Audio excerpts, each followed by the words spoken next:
Weird. Sorry. Welcome everybody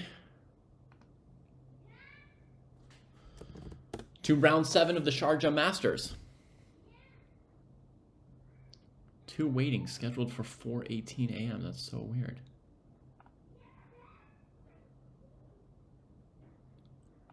Shouldn't it just be on? Upcoming.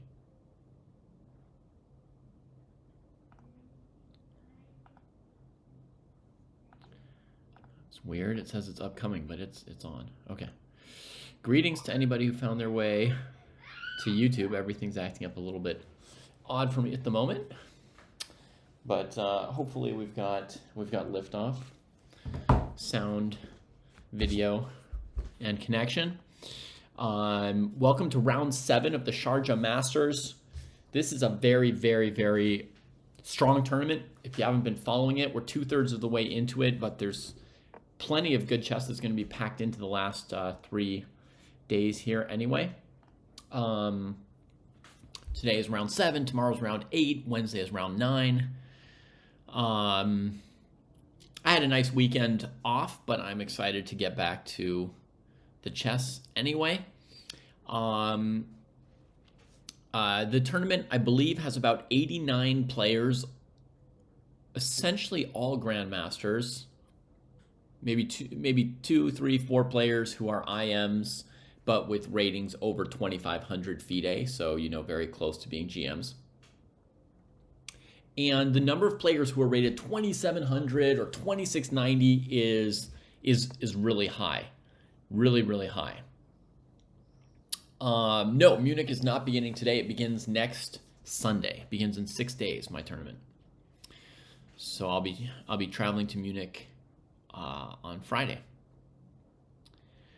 So to give you a sense of the scope of the players involved, there is a board today that's going to be of some interest to us as well. No moves on it just yet, it looks like. But this is board 4 in the tournament right now.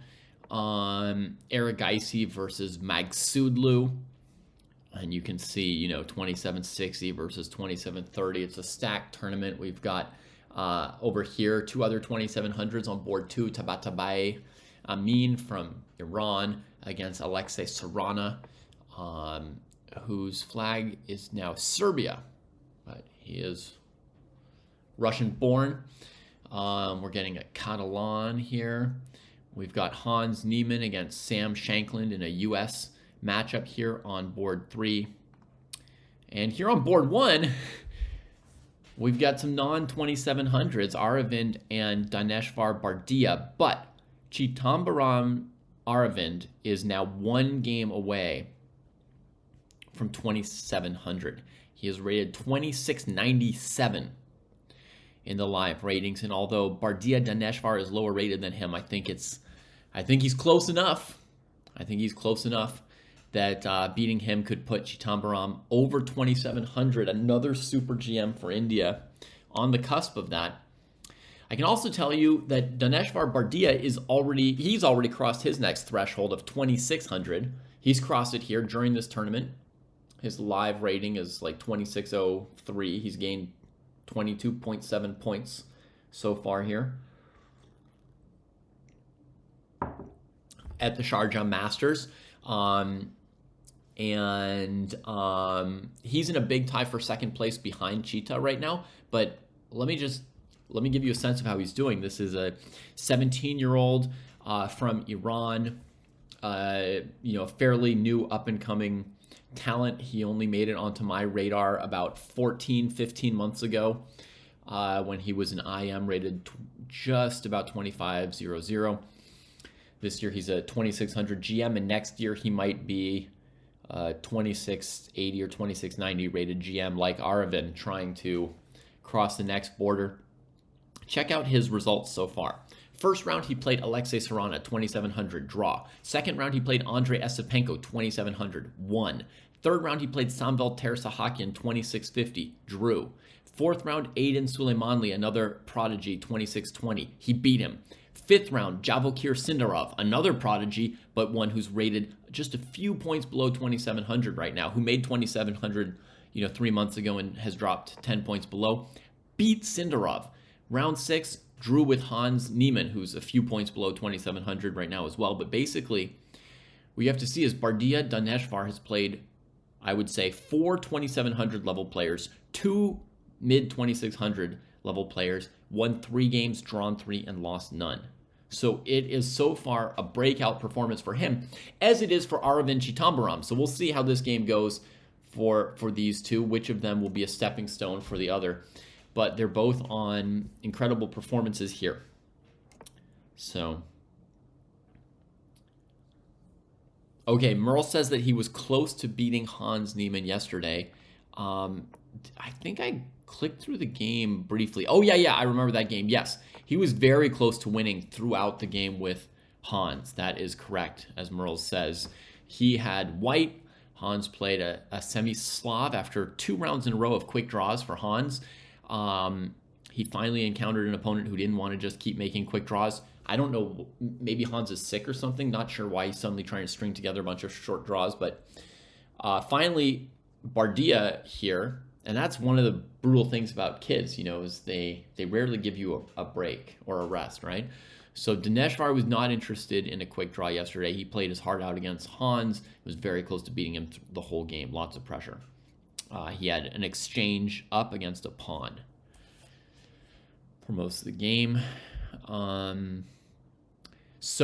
Obviously the first board is a huge matchup. Chitambaram is the only player with 5 points out of 6. He has a higher rating than Bardia, so he's had a much easier schedule up to this point. For those of you who don't know, open tournaments employ and have employed for ages an absolutely stupid pairing system where they pair you based on your ratings, and they pair the top half of any score group against the bottom half. Meaning, if you've got 20 people with 3 points, the top 10 will play against the bottom 10. If you've got 8 people with 2 points, the top 4 play against the bottom 4. What this means if you're a lower rated player in an open tournament, you're always playing tougher opposition. If you're a higher rated player, you're always playing weaker opposition. And this has allowed grandmasters to win opens for years ahead of IMs who were playing better than them because they just got easier pairings throughout the whole tournament. And it's allowed 2,700 GMs to win tournaments over 2,600 GMs just by getting easier pairings, easier pairings, easier pairings. So I just told you what Bardia did. For example, Bardia's got half a point less than Chitambaram, and I bet he's got a higher performance rating. Because Chitambaram started the tournament off with 3 2,500 rated opponents, beat all 3 of them, and then the tournament got tough for him. Of course, he's doing great, right? He drew Tabatabai. He beat Saleh Salem. He drew Sam Shankland. So he's got 4 wins and 2 draws. But compared to Bardia, he's played 3 players under 2,600, and Bardia's never played anyone under 2,600. So that's an interesting thing about how open tournaments work. A good thing to know for anyone who's never looked too closely at that system. But it highly, highly, highly favors higher rated players. So I'm sure that, you know, Aronian and Caruana and Giri would say it's very important. We shouldn't reform the pairing system, because if we reform the pairing system, we would get less prize money. Maybe they'd say this pairing system actually makes it harder for us, but we're so amazing that we still win. But in any case, here we are. I've started out, you'll see in the lower part of the screen that we have a evaluation bar where I'm putting my guesses as to the evaluations of the top 4 boards that we're going to be focusing on more or less today. We don't know for sure, but that I think we might be focusing on. And those statuses that you see there, they are my human guesses as to the evaluation. They are not computer generated. We don't want to know the real computer truth. And I've started off with white being better because, you know, on the first move of every game, white is better. And in GM games, very often, somewhere between moves 8 and 15, I decide that the position looks about equal and that black's done a good job of defending against whatever white's opening variation was. But so far, we've got 2 sort of Catalan type games here. And neither is yet fully equalized, although I would say that Chitambaram's approach compared to Tabatabae's, Chitambaram's approach is less theoretical and puts less pressure on black. Black has a pretty free game because white hasn't tried to play c4 or e4 quickly, so there's been no pressure on black. And Bardia Daneshvar has responded, in the most aggressive way possible with, quick c5. And you can see by putting pressure on d4, he's trying to make it harder for white themselves to bust out. But Aravind hasn't resorted to any move like c3 or e3. He's just prepared to, recapture on d4 with the knight at any point and then follow with c4 or e4 himself. But before I can call this equal, I need to see how some of the tension gets resolved, or I need to see white lose a tempo, or I need to see something that really gives me a road sign, like, oh yeah, black's totally fine now.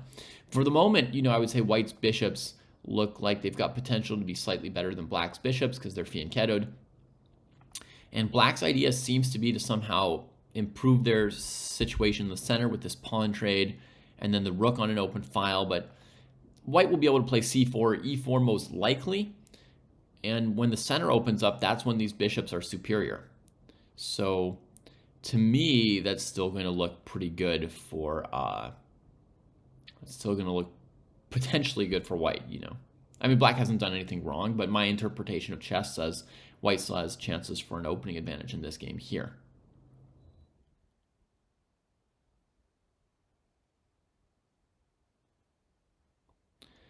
Okay.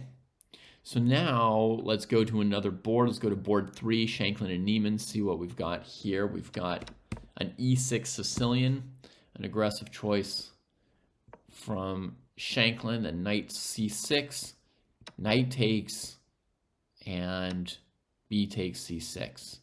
So Sam wants to play e5 and get a solid double king pawn structure here. In the old days, people always took like this, and this system from white was not considered so dangerous, but more recently, people have found that they could play these kind of structures like this for white, kind of like a busted French. It looks like, your pawn is not supported. The D pawn's been traded for the opponent's B pawn. Black's center is mobile and influential. But people have found increasingly, perhaps thanks to some help from computer games, but found that they can actually generate strong enough attacks against the king side and maintain the e5 pawn, just defending it with pieces often, long enough to make actual threats on the king side. And these lines have become more and more popular with white to play these structures. And so we see Shanklin playing this choice d takes c6, and after bishop e3, he goes e5.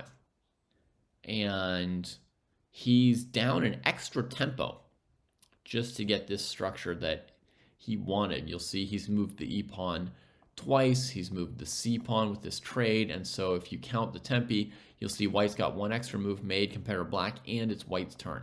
So white's up 1.5 tempi instead of half a tempo. And Shanklin's got to try to steer the game in a direction where that doesn't matter too much. Sorry, I think I just smacked my mic by accident. He's got to try and steer the game in a direction where that one tempo won't be the biggest deal, and he can just have a stable positional structure here. Not exactly, I think, what you dream of when you go for e6 Sicilian. I think he could have just played e4, e5 and had this good a position, but easier maybe, without any concessions. So my first thought is, that this opening's hasn't worked out as the greatest choice for Shanky so far. Let's check our fourth board. By rating and by reputation and by player popularity, this might be one of the most anticipated matchups here today. And certainly the position looks like a barn burner. It's almost like white's playing a 4-pawn attack, but against a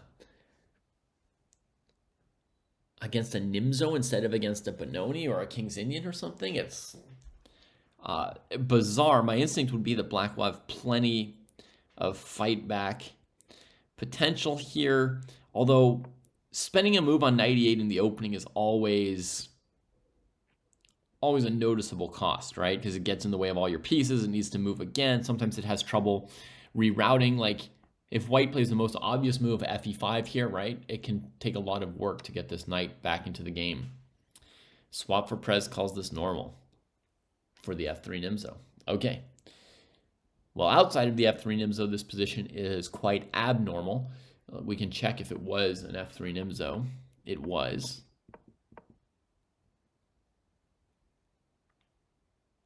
Okay, quick b5 from black.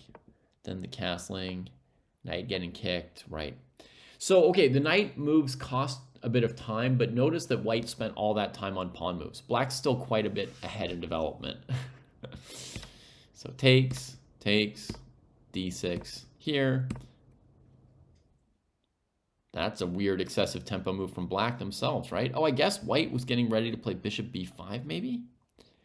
But, I mean, knight c7 would be a logical way to develop and cover that. Okay, c4.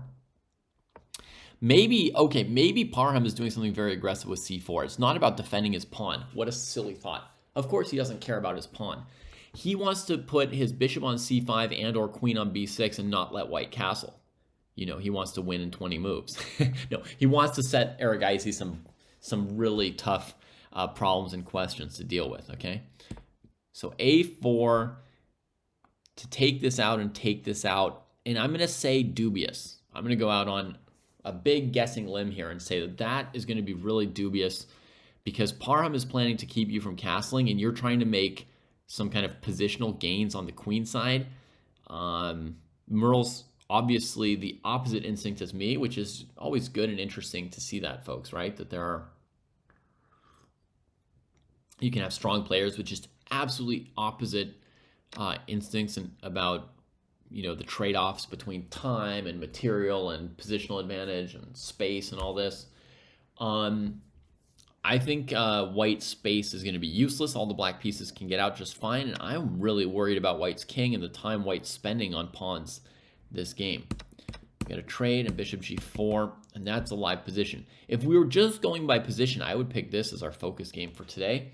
I had planned to have Aravind versus Daneshvar as our focus game for today because I wanted to give, you know, the spotlight to two much less known players. You know, here they are on board one of an open. It's a big deal for them.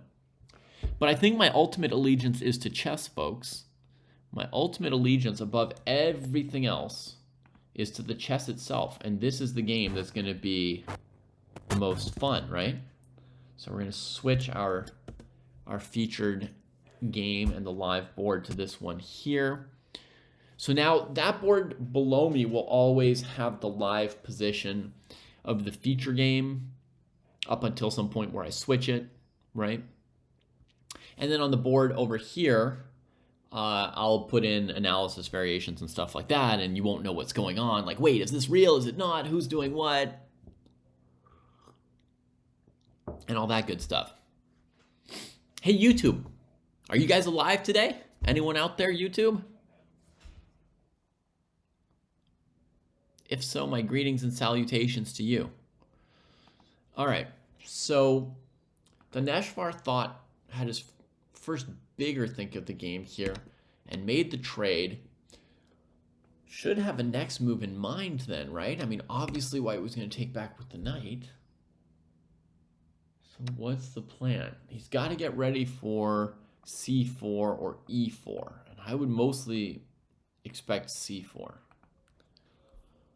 But he's back to thinking. Pomidori. How are you doing, Pomidori? Have you followed this tournament before today's round 7? Have you seen any of the previous 6 rounds?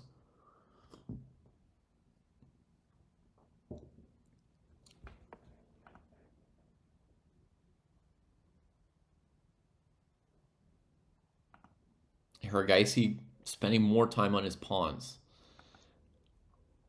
Pawns. Yeah, I'm not a fan. It develops the rook though.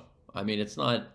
I think of this move more as a rook developing move than a pawn grabbing move, but I am still worried about the king. I don't know how he's gonna fix that. We'll see. We'll see. All right, so we got a move from Bardia, mildly unprofessional, to have a long think about c takes d4, and then when your opponent takes, think 3 more minutes about your next move. Pawns are the soul of chess because, you know, they establish these structures, but the pieces definitely have to move around them. You have to use the pieces too. 2 elite players mocking us by just pushing pawns. Yeah.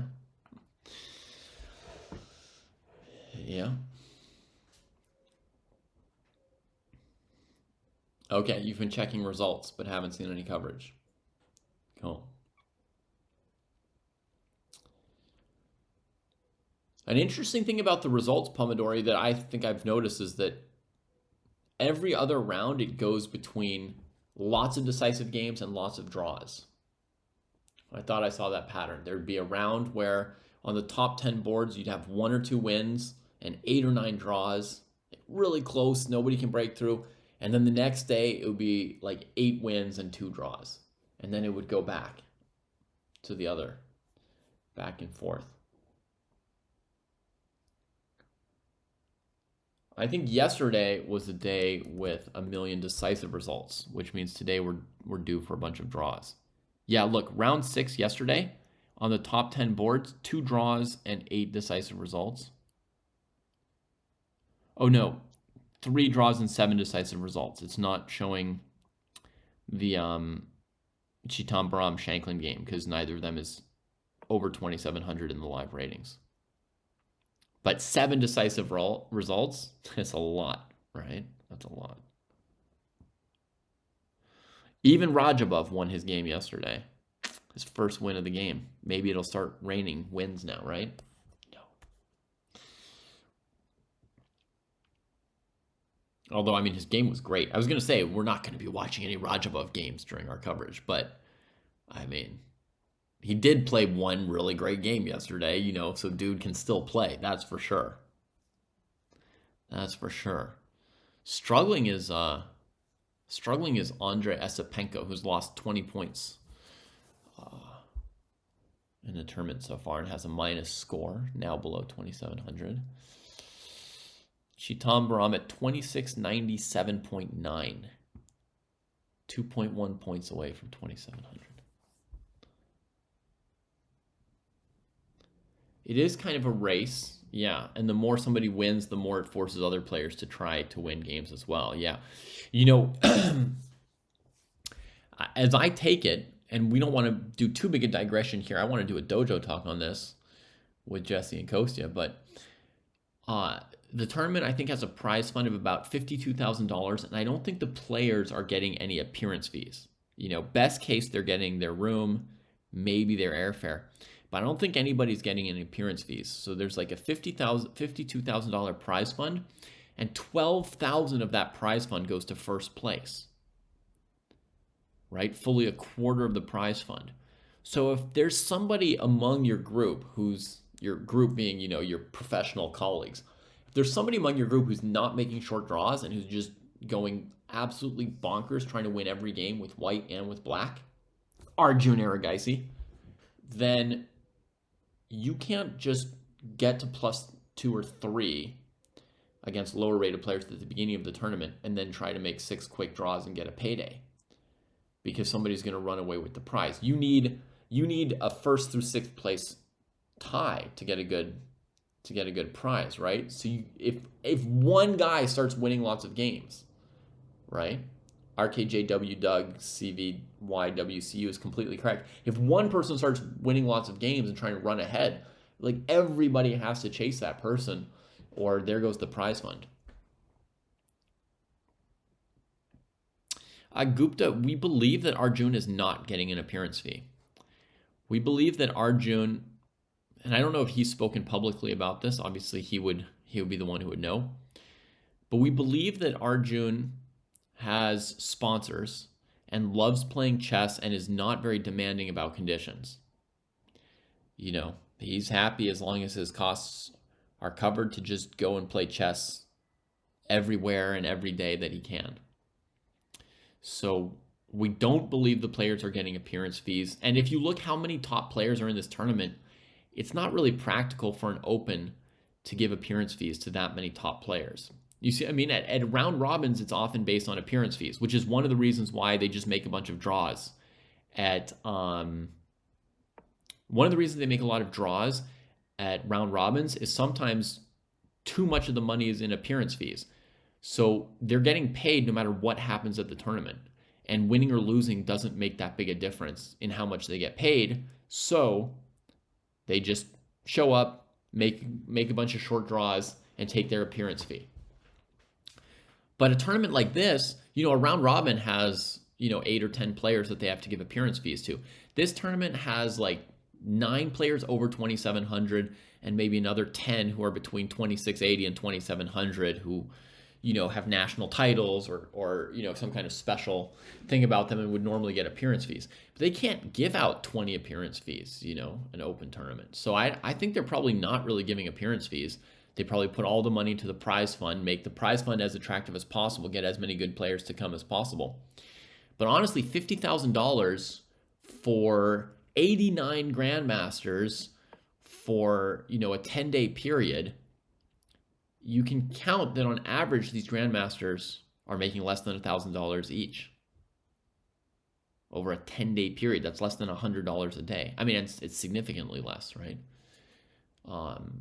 50 divided by 90, let's say, they're getting about $550 a day.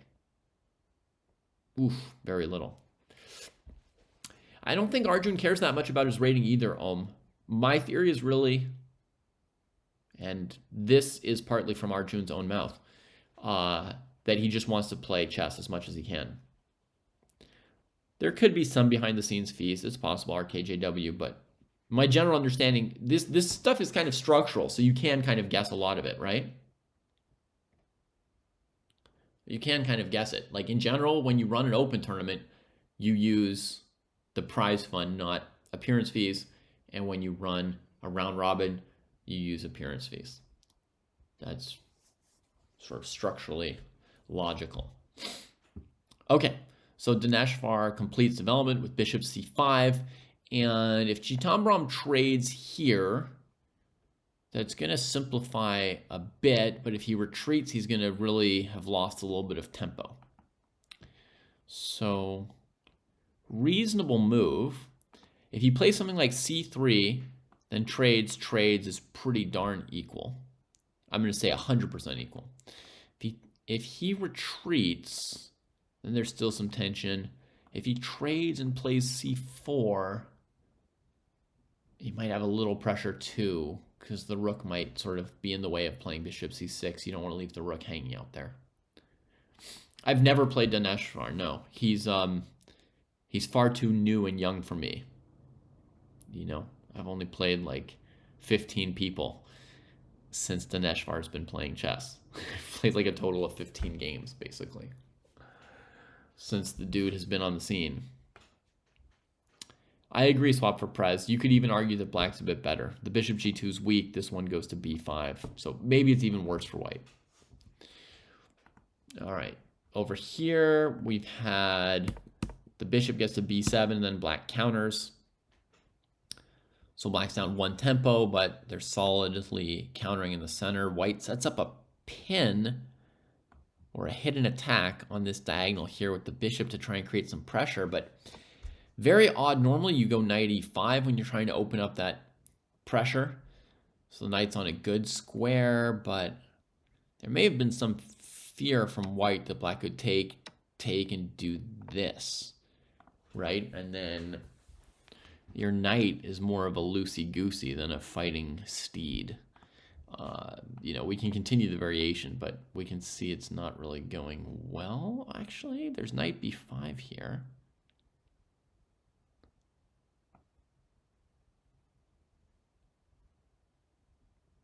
Could be knight h5, but there's queen g4.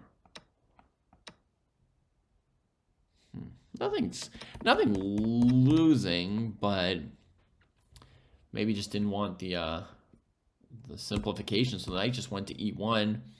Black just develops the rook, and that was like a think for Serrana. 5-6 minutes on rook c8. Nothing major. So he seems pretty comfortable so far with his opening. And this is the first one where I'm going to go ahead and say that black has equalized in the opening here. And let's go around the boards a little bit more. Let's see Shanklin and Moak. So there's a tempo paid back by Hans, h3. I guess dealing with knight g4. And that means he wants to play f4 at some point, because otherwise you could just play f3 here would be another solid option. And overprotecting the e-pawn is kind of desirable. So Sam catches up in development, then spends the development for quality with going to c5. So the idea is to play bishop c5, trade the good bishop, bring the knight to a great square, maybe queen h5, attacks e5 to prevent that, and the moves back on Sam. I'm not yet sure that he's equalized. I think we don't yet know. White wants to go queen e5.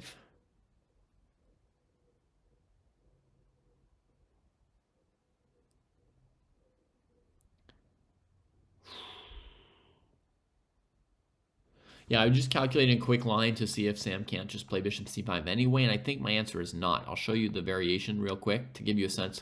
You have to look at this kind of stuff as black. Like, can I just do what I need to and want to do? White's going to do this. You take here. I suppose you could also look at castling here and just playing down a pawn. With the bishop versus the knight, but it looks like White's going to be able to play d4 and get a good game, or just develop the pieces. So I think you're down a pawn for nothing. And then here, here, and here is the second variation you can calculate. The idea is to go after this, this, and rook g8. And initially, when I visualized this position, I had misnoticed this pawn on e4 not hanging, and I thought White could play queen c3 and get out of rook g8 and bishop h3 with an extra pawn, and White is better. You know, and I'd considered like rook g8, king h2, which would have hung the rook. I guess rook g8, queen d3, rook d3, king h2, but there's just queen e4 and black's better. So actually maybe Sam can play bishop c5. Maybe I reverse my verdict once I actually set up the position on a board and see it, right? Takes. He's prepared to castle with equality. You take the pawn, he castles. Can the queen go anywhere where she defends e4 and h3? I guess h3 is not fully hanging yet if you play a move like queen e5, but very, very unlikely that White can survive this. I mean, I want to take immediately, but there is queen f5 check if I take twice. So let's just go rook g8, threatening bishop h3. And if you move the king, queen takes f1.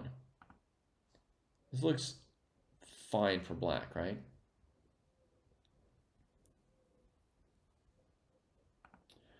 Can somebody in YouTube chat explain to Harsh View why there's no engine on my broadcast here? Because it's obviously I believe in the whole thing, but we don't need to explain it. We don't need to take up my time explaining it every single day, right? I should talk about the game sometimes.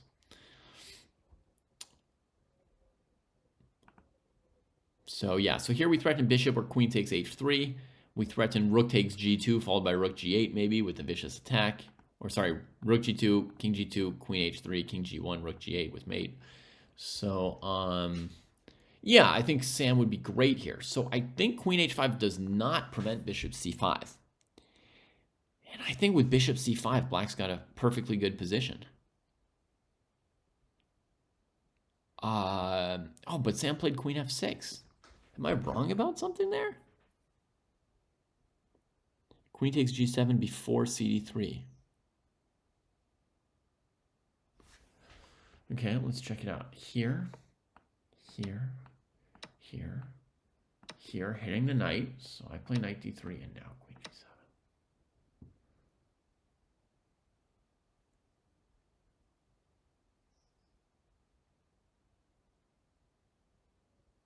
g7.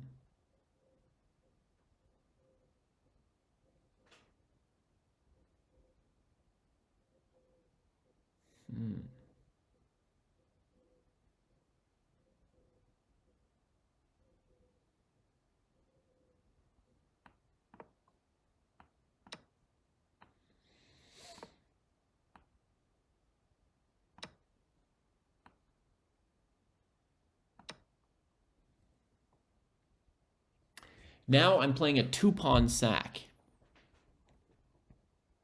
And my king's not safe. But I'm not sure if it's good or bad. You know, this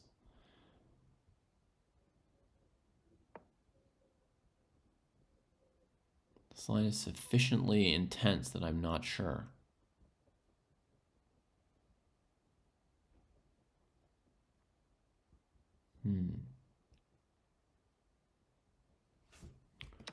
Okay, chat is saying maybe here rook d1 instead of taking. Chat, you're playing with fire. This could go ever so wrong. But you all sound very, very confident about it too.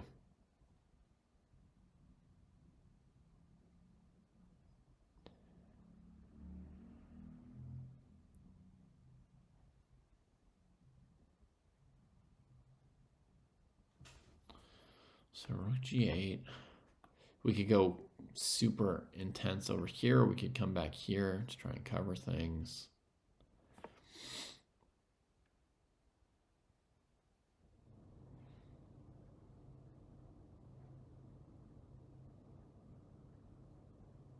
Oh, look at this move. Boom! Oh! Took me a moment to see it. Took me a moment to see it. I was really struggling to find this move. I just kept looking for queen moves to get out of the way of this and threaten something with the queen. And I was looking at this square, and then finally I was like, could I go knight f4, rook takes d8, rook g2, and sack my queen? Which is probably not, right? But then, oh! Got him. So for anyone who doesn't see the point of this, the point is to be able to go knight f4 with check and then play queen takes d1. And black's going to savage white in the remaining position here. There's not a forced mate, Paul, no, but there's a winning attack for black. So, okay, we can look at other moves, like, I mean, there's lots of moves possible. We could put the queen on h6 to cover h3 and f4, stop knight f4. I think this is more prudent than queen h7. I don't have time to look at every move, so let's look at this one. And let's see what we can come up with here.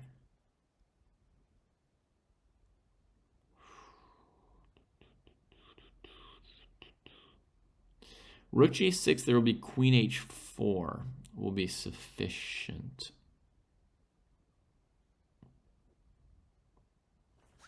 Okay, so here we're going to go like this. Yar.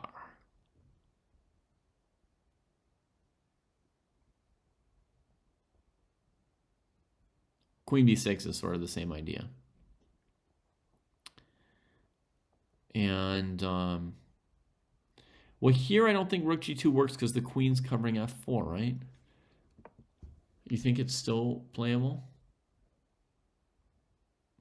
Actually, it could still be playable, Babak, yeah.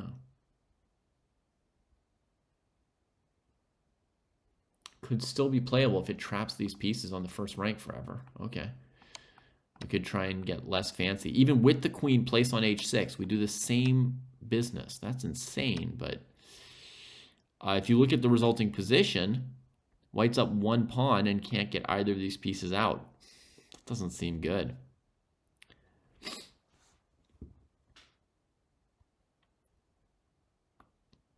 Oh, well, if you caught that, Pomidori, then then you know what this tournament's all about. That you've got some previous understanding of what's going on in this event. If you saw Fedoseev versus Salem.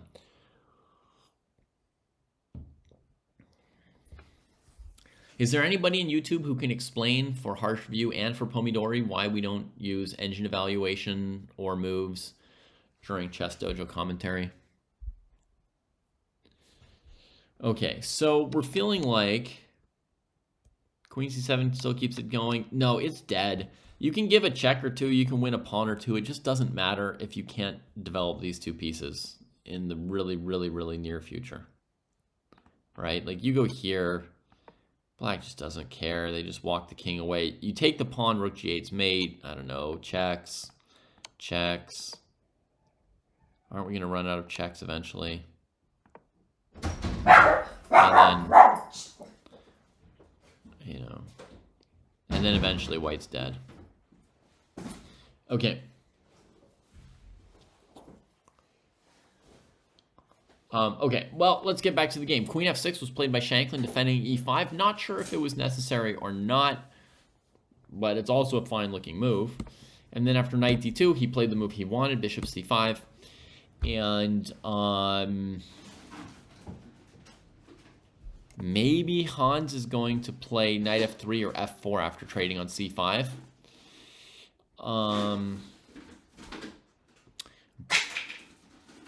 But if he doesn't do something really soon, Black's position is going to be great, right? I mean, solid, no weaknesses. Black's going to be left with this nice bishop here.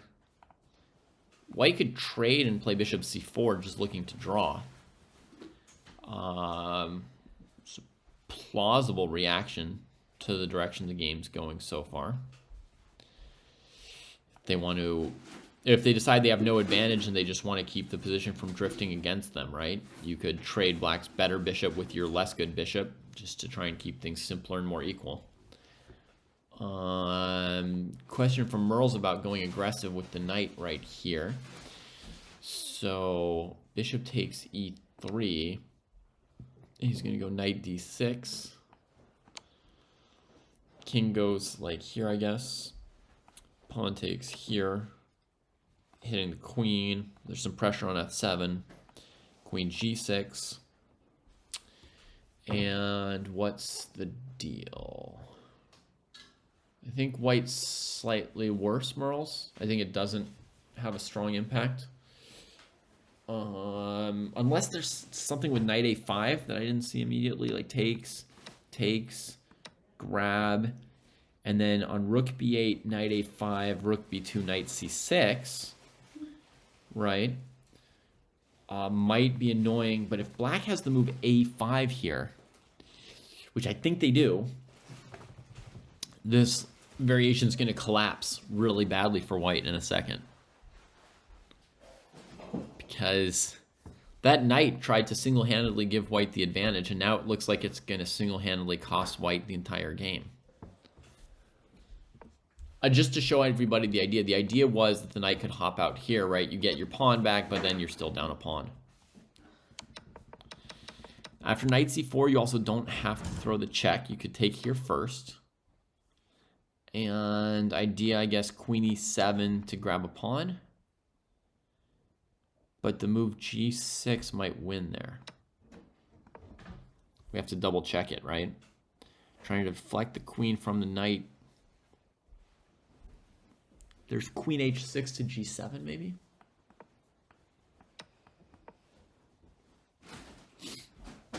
Awesome. Awesome move. Yeah, it keeps the game going. I don't know that White has any advantage, though, period. Because, I mean, the advantage is an extra e-pawn, and they're doubled isolated on an open file, you know. It doesn't sound like a raging advantage. From that perspective, Black doesn't even need to play g6, maybe. They could just trade and castle. Could be similar. Doesn't make a big difference. I think that's equalish, I will say. Just a guess between the structure and the extra pawn.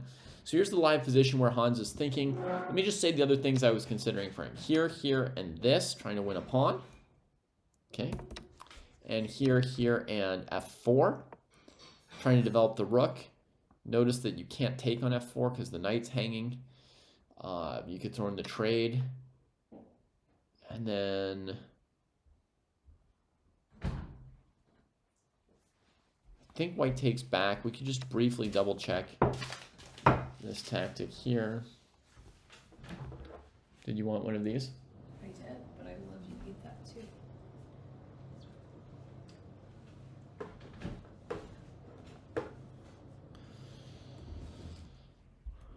I think here White has basically managed to lose by not recapturing, right?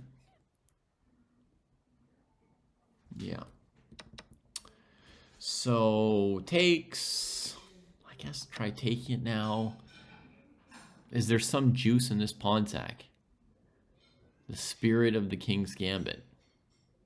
It looks like trash, right? Like black's well developed and we just opened up queen b2 and weaknesses on the d file and the bishop's good. It looks like white's lost, more or less. Clearly worse. So that's not going to happen. So I don't see anything exciting for white here, and the sensei eval is going to get updated on this one as well. We'll say that Shanky's opening has worked out. Let me get the colors right on this. Neiman versus Hans. Nope, not that either. That would not be right. Okay, and the most exciting game of all. A takes b5. Knight develops. Bishop f4 defending e5. e5 was hanging. So if you go bishop c4, trying to castle, which is the dream, knight e5, now your pawns are all isolated and your bishop's hanging. So bishop f4 defending it. Knight c7 with the idea of knight d5 or knight b5 at some point. Bishop c4 defending the pawns. Now the main idea from black, I thought, would have been something like bishop c5, but obviously as the game develops, you know, you have to develop with the game, right? You have to respond to the position in front of you. So obviously, every move you're looking at more than one option. You know, you're looking at moves like knight e5, bishop e5, rook e8. You're looking at moves like knight e5, bishop e5, bishop f3, queen f3, queen h4 check, and takes on c4. Holy moly, that looks good. Why didn't he even play that? And you're looking at moves like he played knight b6, attacking these pawns. Bishop retreats. He's going to be able to take out the center pawn with the tempo on this bishop and a threat on c3 and leaving e5 isolated. So Parham is doing great. What evaluation did I have on this game? I've for a long time preferred black. I just hadn't updated the sensei evaluation. Sorry, folks. I think black's better in this game. Let's just have a quick look at my variation, shall we? Black's been better, I think, ever since white played a4 Merles. If not even earlier, but certainly a4 looked stupid to me. Okay, so you guys want to see if you can follow the first 3 moves of this variation and visualize that position just as a tiny little exercise-alino. What I'm trying to do through all this mess, I'm trying to look through all this mess here, right? Through all this muddle, and use the undefended bishop to land queen h4 check. So let's see. This is a good exercise for us to try, okay? For anybody in the, I don't know, 1200 to 1700 range, this is maybe 1100 to 1700. 1200 to 1700, you should be able to do it. 1000 to 1200, you could try. So, knight e5. Bishop e5. Bishop takes f3. White has 2 recaptures, but we're going to start with queen f3, okay? Queen f3. So, can you imagine that? The trade on f3 with the queen there, the knight on e5, the bishop takes. So there's a white bishop on e5 and a white queen on f3, right? And then we go queen h4 check. And we attack the king and the bishop on c4.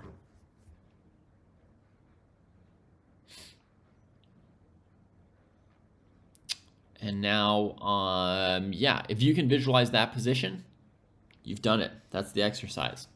You visualize the position with the queen on h4, checking the king and attacking the bishop. So Swap says the line looks good for black, and Liart says there's a problem with that line, right? If you can visualize that position very well with the queen on h4, you could consider possible moves for white after they get double attacked.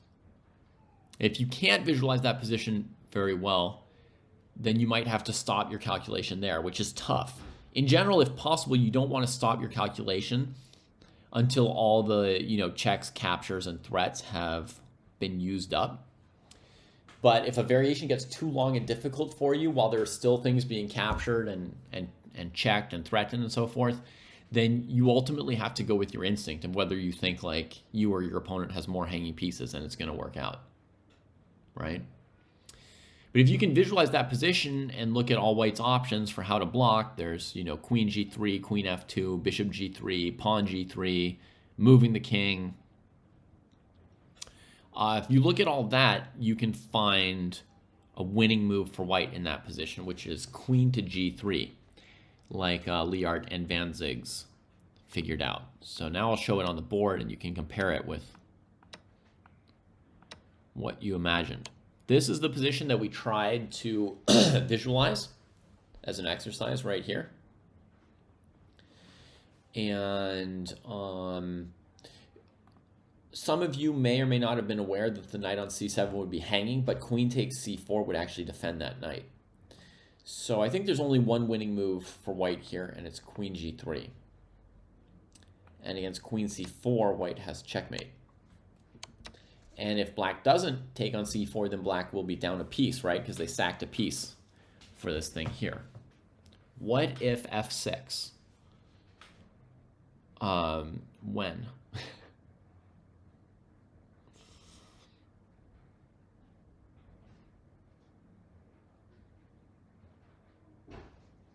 After queen g3. After queen g3, your queen on h4 is hanging as black, so you have to deal with the queen. You can't play f6 now. But if you could play f6 and there was no queen stuff, there'd even be bishop takes knight, also leaving you down a piece. So the answer is we as black have too many things hanging here to sneak out of this situation.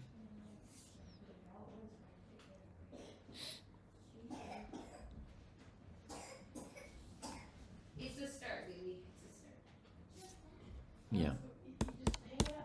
Okay.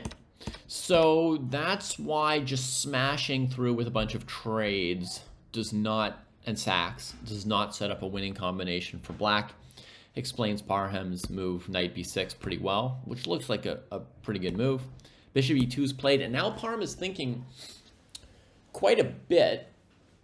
Interesting. He probably could have predicted bishop e2, and he probably knew he wanted to take on d5, but maybe he's picking between the knights? Would trades help white? It depends, RKJ. If black can keep white from castling, that's kind of the key factor, but then the other key factor is in the trades, who comes out ahead. The reason that series of trades just now favored white is because white had more pieces at the end. You know? If black had more pieces at the end of the trades, it would have favored black. And if they came out with equal pieces, then it would depend on positional factors. And the number one positional factor in this case is whether or not the white king becomes exposed or not. So if the trades leave this king endangered, they'll be good for black. If the trades simplify and white's king is safe at the end, it'll favor white. Check queen d4. On what move do you want to play queen d4, Swap? Where in the variations? I didn't see a moment where queen d4 jumped out to me as a candidate. Instead of queen takes f3? Hey, data Scientologist. Welcome to the show. But white's not the one who needs an improvement on this line, Swap for Prez, because white won with this line.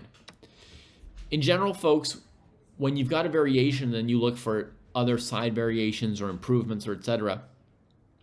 You should always look for improvements for the side that did badly, that was unsatisfied by the variation.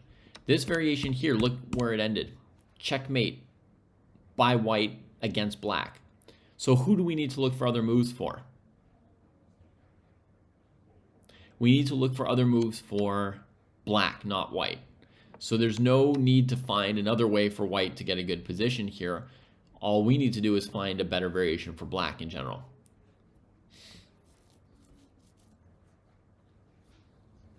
RKJ thinks that Parham is up to 18 points underrated. I mean, that's just the vagaries of playing 2 or 3 games here or there, RKJ. I think at this tournament, he's probably lost a couple points. So he's not He's not trending up right now. The fact is that ratings have deflated, right? So, you know, right now at this tournament, Parham has lost 2 points because he's up against a bunch of really tough, you know, players coming up 2,600 rated teenagers, you know, and they're really good too. I would guess that his rating's probably about accurate compared to his peers because he plays a fair amount. There's no strong reason why he would be underrated. If you think anybody's underrated or overrated compared to other people, there has to be a notable reason for it. That they've recently improved or recently disimproved or haven't played enough games or, you know, played 3 tournaments in a row while under radiation therapy or something. Because in general, ratings are accurate. Of course, there's a plus or minus to them, so somebody can be 20 points below or above where they normally are. But then I also wouldn't even talk about being underrated or overrated. It's just, you know, fluctuations. Honestly, plus or minus 50 should be 30 or 40 at least. Yeah, should be normal fluctuation, I think. Just from having, you know, 1 or 2 good games or bad games, etc.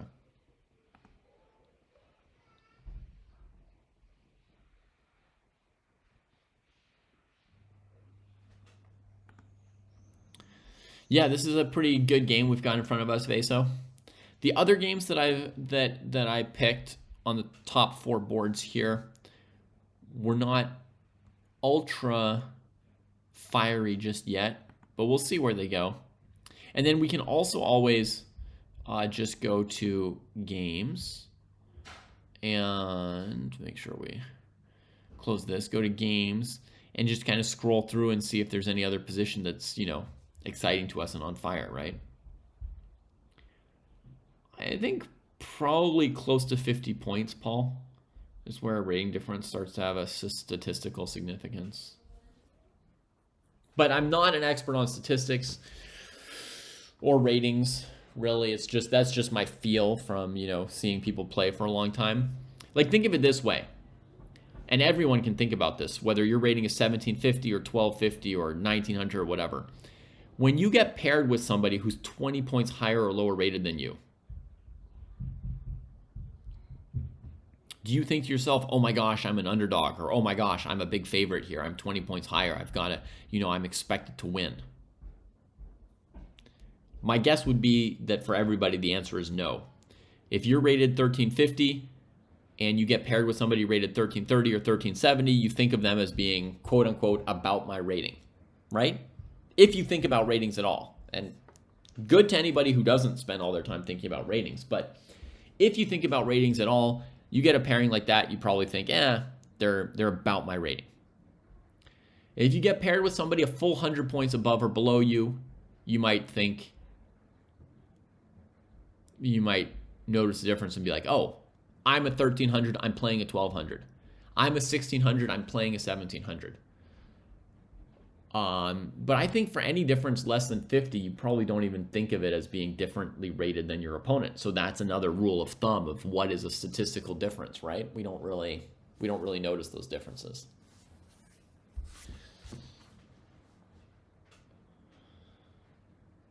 Okay, some of you are confident no matter what, and some of you are unconfident no matter what, but that's not what I was really trying to get at this time, right?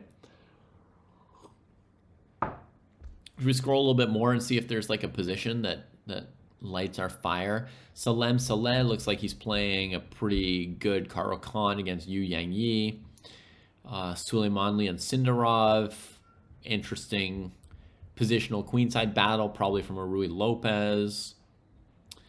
Pranav and Merjan looks like a pretty lame variation for Pranav against Merjan's Najdorf. Black is easily comfortable in that game. Muradli against Rajabov, playable for both sides. Kind of a stonewall from Rajabov and a Queen's Gambit exchange from Muradli. Exchange Karo, same kind of structure.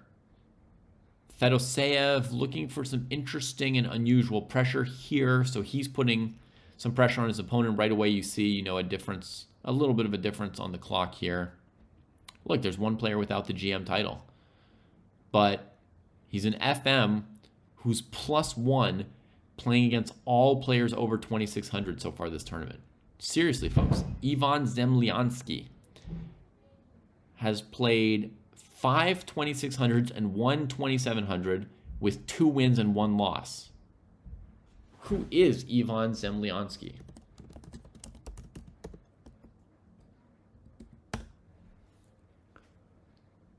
Winner of the Open under 14. No, that's Ediz Garel. That's not him.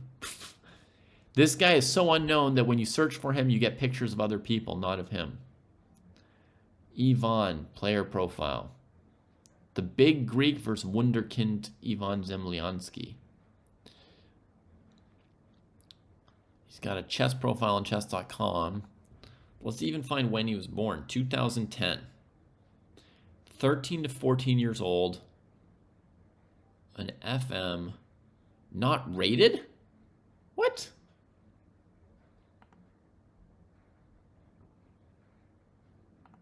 Maybe here's another one. Top 100 juniors.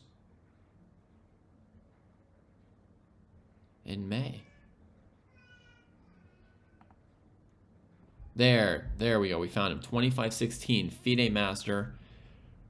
He turns 14 at some point this year, so he's either 13 or 14 right now. And he's performing over 2,600 at this tournament. FIDE Master, little kid. Goodness gracious. Goodness gracious. So you see there's 1 or 2 players in this tournament who don't have the GM title, but yeah, they're GMs in strength. Oh, I don't even know Yaroslav Prizant, but I saw that his username is something about Prizant Academy. Sorry about my screen capture. It's not made for this. Can you get a norm here? Yep. This tournament has 1 million players from different countries, and you basically play all GMs every single round. So yeah, he could get a GM norm. Fedoseev might hurt him today, but he'll learn from it. Vokidov versus Sarin. I don't like Vokidov's opening. This French defense over here is interesting. Looks like Deach has been influenced a little bit by Arageisi, right? He's playing a little bit like Arageisi's game from 2 rounds ago. Another Queen's Gambit, trade everything. An anti-Grunfeld maybe from Thai. Here's a second, not GM. There's only a few of them. IQP. There's nothing here that's like screaming at me that we should look at a lower board instead of the ones we've got, right? But one can always look. Abhimanyu Puranik. This is pretty controversial, this Najdorf here between Puranik and Inian. Here's another kid doing just amazingly, folks. I don't know if you know this. This is another non-GM, third one we found so far in this tournament. Shreyas Royal right now is +1 against all opponents over 2,600 and 1 2,700. So having an incredible tournament, that kid from England, I think. More and more GMs, any position that I need to see. Someone said there was I think Rengat told me there was a King's Gambit getting played somewhere. Will Mishra be the youngest 2,700 ever? It's possible. He's really young. I don't know. Don't have a strong opinion on it yet. I think we found the King's Gambit. Hi, Rodney. What did Liart tell me about this training?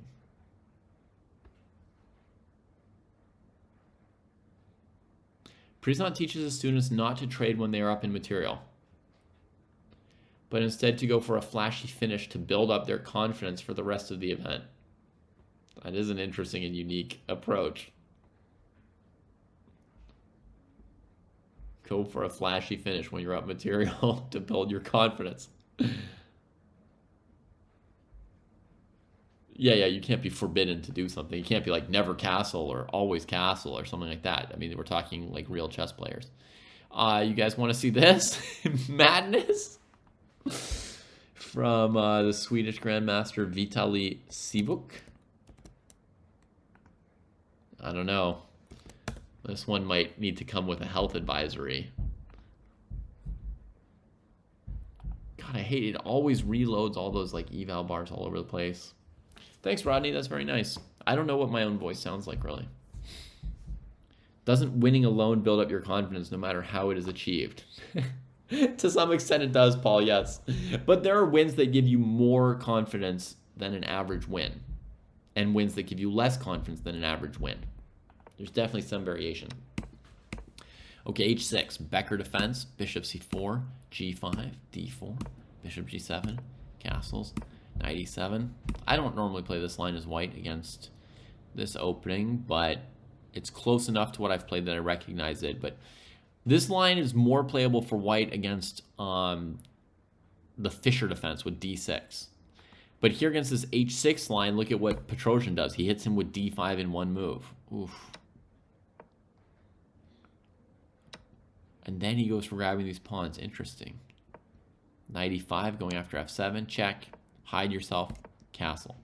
All right. So now we're looking at something like, you know, d6, knight f7 coming in. There's also queen h5. I don't know. White might have chances here. White might have chances. He's having a think. Black's also had to think. This is what I like about... This game looks kind of like Madness, right? Like Fischer Random or whatever, right? I like when you have to think in the opening. I would like slower time controls when you have to think in the opening, right? Because it's... You can see how hard it is to come up with your first 10 moves yourself. In chess, very, very difficult.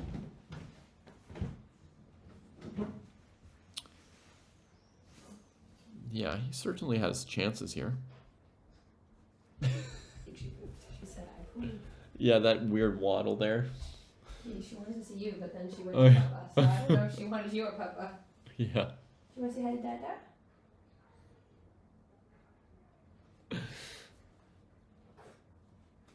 Oh, there's poop. Yeah. Don't deal with it, you poop. Yeah, that was the poop waddle. What else? Go clean your poopy. All right, Wired Retro says against d6, you'd go knight f5 to shelter against from the rook. Yeah, that makes sense. Knight c3 has been played. Just calm developing, overprotecting the d5 square. Yeah, this is interesting. Knight f5, you know, you have to be ready for d7, trying to break the protection, but I think you can take with the bishop and then still protect with the queen, right? So, also, I mean, there's questions about, you know, knight g3 check. Okay, so in the game, we get knight c3. And against knight f5, I'm noticing we shouldn't play queen h5, building up the attack. At some point, we just need to calculate some stuff. Probably against this move, it would be queen d3, covering g3, and then knight d6, and you at least block this bishop out from the attack. Do you guys realize that white is literally down 4 pawns to 0 on the king side? But white's arguing that this pawn is the pawn shelter for white's king. Even if that's the case, which is, you know, it's an argument, black still has 3 times as much pawn cover as white, even if you consider this to be covering white's king. So, knight c3, b5. Oh, man. This is like what we were just told about not trading when you're up material, but going for the flashy finish, right? Petrosian is like, I'm not going to sit here and try and trade off white's pieces and then queen these 3 pawns 40 moves down the road. He just wants to, you know, checkmate the king on h1. Reasonable.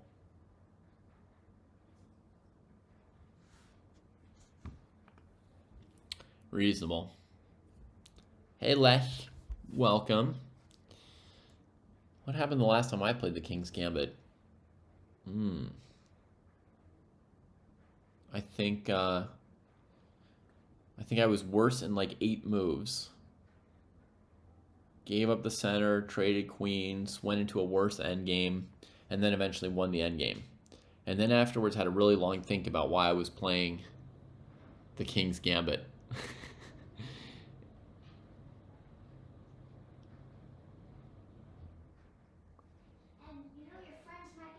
Yeah, that's a good surprise weapon, Renga.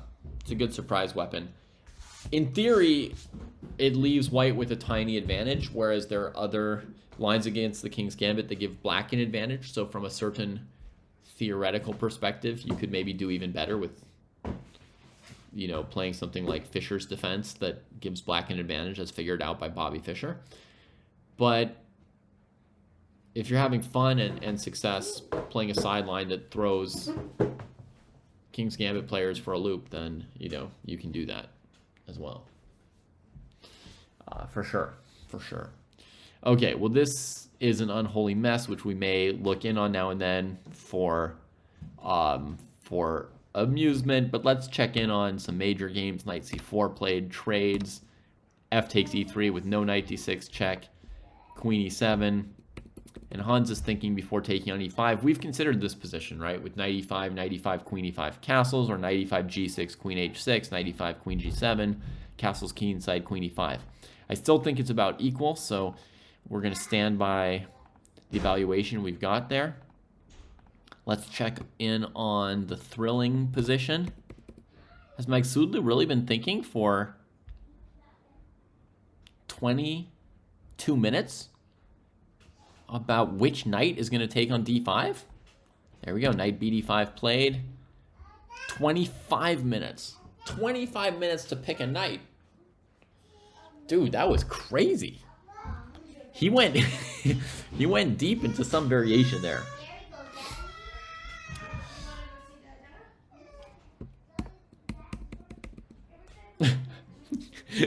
Somewhere within those 25 minutes, Arjun Erigaisi had figured out that whichever knight took on d5 attacking his bishop and knight, he was going to have to play bishop d2 to defend them both.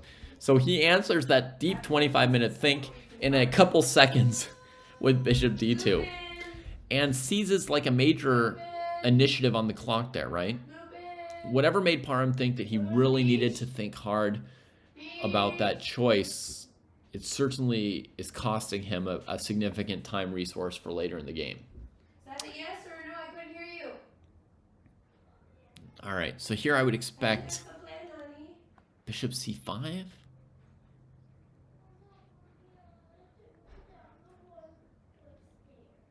Oh, yeah?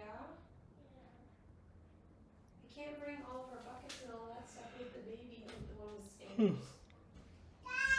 I guess a critical variation here is probably bishop c5, knight a4, knight e3. I'm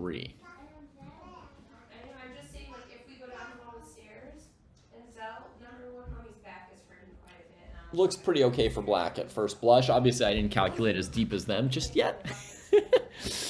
But I'll show you guys what I'm thinking of.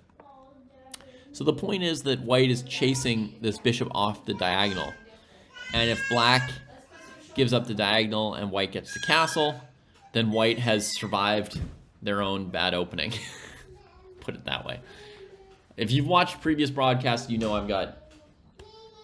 I'm biased in favor of Arjun, not against him. So don't get upset that I'm making fun of his opening. I'm biased in favor of him, but his opening today was truly trashy from my own chess perspective. And if it turns out it's good, then I get to learn something. It's important to carry your ideas around and test them. So if the bishop retreats, I'm not going to say the white gets the advantage. I'm going to say they escape their own stupid opening. So as black, you'd be motivated to try and come into e3 and hope you have an advantage. Tu veux voir la position? Voilà, tu peux voir la position. Ok. Donc, le cheval entre à e3, attaquant la dame et le pion g2. Si la dame se déplace, on peut prendre ici. Yam, yam, yam. Le roi vient là. On échange. Et puis la dame entre. Et là, les blancs sont à peu près matés. N'est-ce pas? Ouais. Ow. Ow. Ça ferait mal pour les blancs, hein. Céline, tu veux manger? Viens voir ce que j'ai à manger. Quelque chose? Viens voir, on va manger? Okay, so white might trade, for example, when the knight comes in there to avoid losing this g2 pawn and everything else that fell with it, right? So perhaps trade it. Black saves the bishop from the knight over here. And since white can't castle, maybe they would trade queens. Again, these are just first ideas. This is just the position I was considering first. And my first instinct was I prefer black with this nice bishop versus white with this extra pawn. So that was just like the first position that occurred to me as to what could be going on in the game. Bishop c5, by the way, has been played by Meg Sudlu, as those of you familiar with my setup here can tell. On that live board below me, you can see the bishop c5 has been played, right? And you can see that Arjun's clock is running there. But so that's my first thought. Knight a4 challenging the bishop. Black can sort of just manage to find enough runway to keep that dark squared bishop. And even a queen trade, which reduces white's danger of death, but even a queen trade doesn't change my evaluation that I'd rather be black here. But maybe only by a little bit. Maybe this position's very close to equal. What do I think? I think white's worse. Yeah. I mean, coming up next for black is like rook b8. The bishop's covering a7, so there's not going to be any counterplay there. So we're going to go like rook b8, maybe knight takes b5, move the knight, go after b2. Another option would be knight e6, and then into f4 to start creating other threats. Yeah, it's definitely bad for white. Definitely bad for white.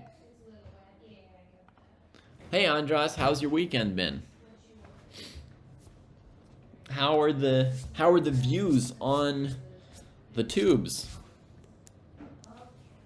How's everything going for you?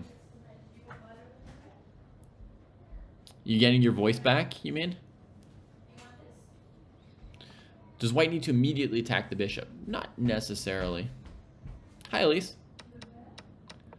No, this is not force. It's just like the first move I considered. I suppose this would be a similar move as well. We could also look at. This knight e4 would get less wrecked than knight a4 in that other line because it keeps the bishop covered, and this, yeah, it's much more central. So white could consider this, trying to make black fall apart while sacking this pawn.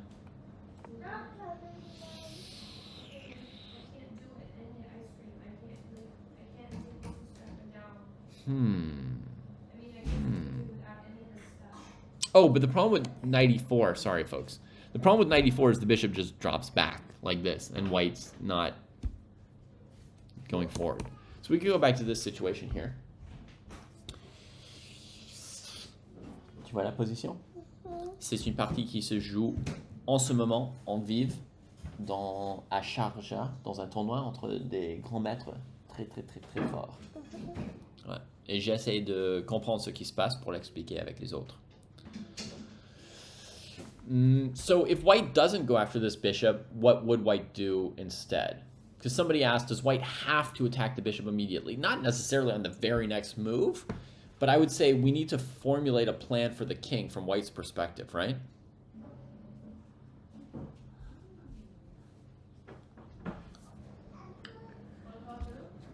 Comment est-ce qu'on peut sauver ce roi quand le fou noir contrôle ces cases-là et on peut pas roquer? How can't we go? Why can't we go here? Juste à côté, là, avec le roi. Oui, c'est vrai, il a une case libre là, sur F1. Il peut aller ici. Mais pour vraiment être protégé, le roi aime se cacher derrière des pions, comme le roi noir, là, tu vois. Lui, il est bien protégé, il a comme son château tout autour de lui. Et ce roi-là, où il veut aller, c'est H1, tu vois. Parce qu'il y a les pions là.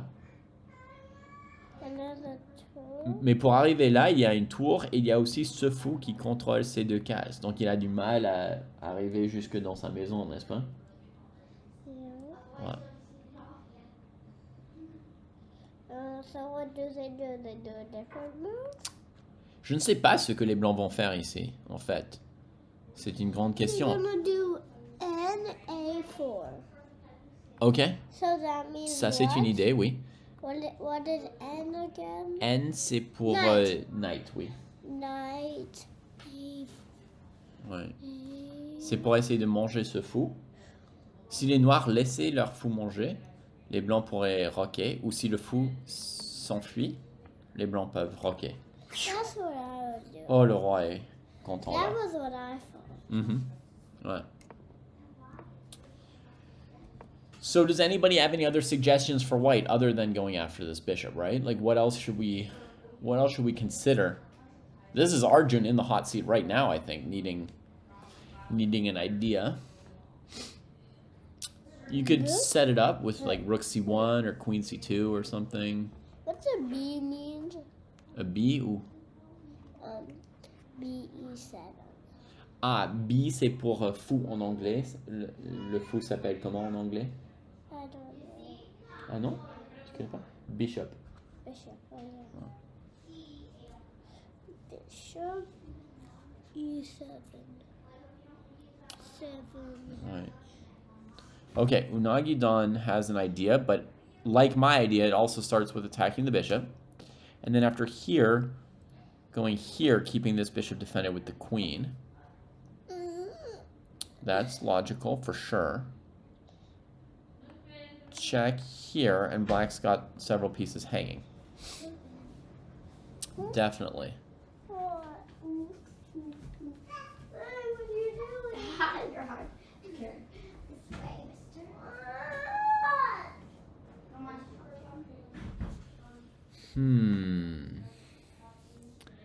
That might be too much hanging. That might be too much hanging stuff.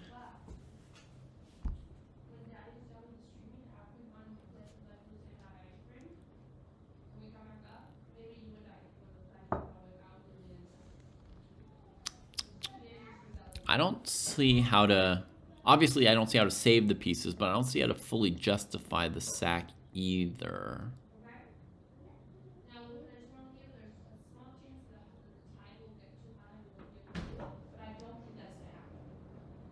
Oh, could we extricate the pieces like this? It's a bit funky. If white takes on c5, black can take on f3, keep the attack going. If white takes here, then suddenly we switch from the dark squares to the light squares, but we're threatening queen f3, queen g2, queen h1. It looks like white is instantly dead. But the two could do something. It could go next to the king. Ok, oui, la tour peut se déplacer comme ça. Après, les noirs vont attaquer le roi ici. Check. King over here. And then something or other. Something or other here. Oh, I found it. Échec et mat. Can I see? What? Can Les noirs ont gagné. Tu vois? Oh yeah. Il est aplati par la reine, piégé par le fou. Unagidon dit que ça c'est crispy critters. What is crispy critters? Crispy critters. Crispy critters, ce sont des insectes bien cuits. Croquants. Quand tu les manges. Well, which kind of animal? Quelle sorte d'insectes? N'importe lesquels. Ouais. Ok, vas-y.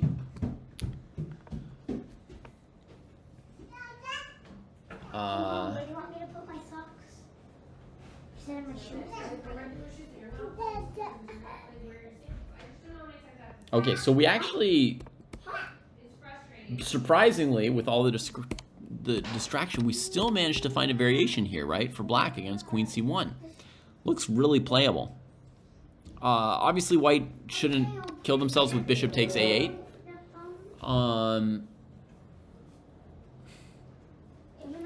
There should definitely be playable moves here for white, but unless white wins a lot of material, it's going to be hard to justify the king position, you know? If the bishop retreats this way, then this kind of move's crushing. If we defend it, black can trade and then win on d2.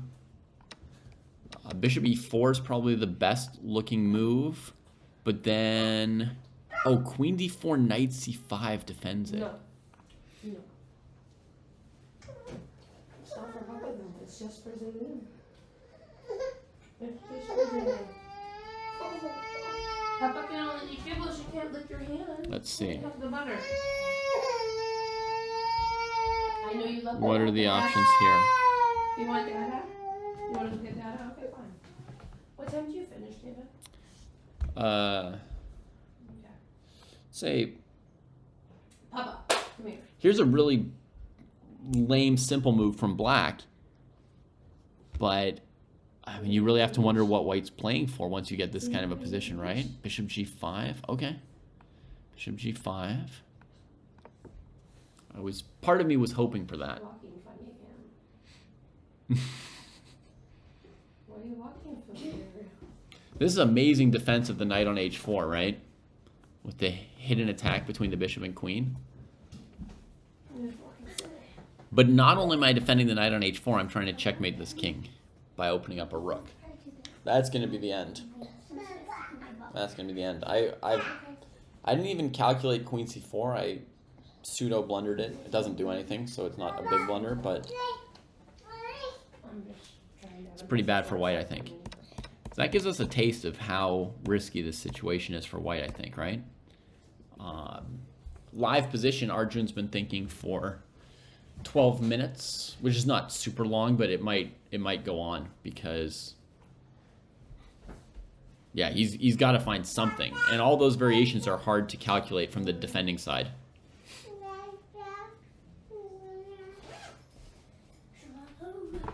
Yeah. Oh, sorry, if I didn't explain this thing here, which I didn't. If white takes the knight, then we give check from the rook, reopening the queen's defense of the knight, right? This move here, bishop g5, was trying to break up the queen's defense of the knight, right? But with f6, takes, we reopen it, king moves somewhere, right? And then, well, every square is bad, so don't worry too much about where I put the king. And then the queen can recapture with a mating attack. And if white takes, then bishop takes. And again, the king just gets exploded, and the knight's defended. That was pretty cool. The aggressor has a lot more room in these positions with this king being so weak. A lot more room to switch back and forth between different colors of squares, right? Like we started off going after the dark squares. White defends the dark squares with the queen and the bishop, and the knights attacking dark squares. So they repositioned the queen and the knight in order to contest the dark squares. And now we give up. We can't hold c5 and e3, but we take out a pawn that's covering the light squares, right? Boom, boom, and we start attacking the light squares. And we just pivot so fast, right? And after this, white can't rearrange these pieces to deal with our queen. It's just vicious. And yeah, I mean, white can play some other moves. There's so many moves possible, but it's just a brutal attack in general. I'm gonna get just upstairs real fast. Bishop g5 here. What did I do before? I played bishop e4, bishop d4, and then this. So if you do it right here, bishop g5. Okay.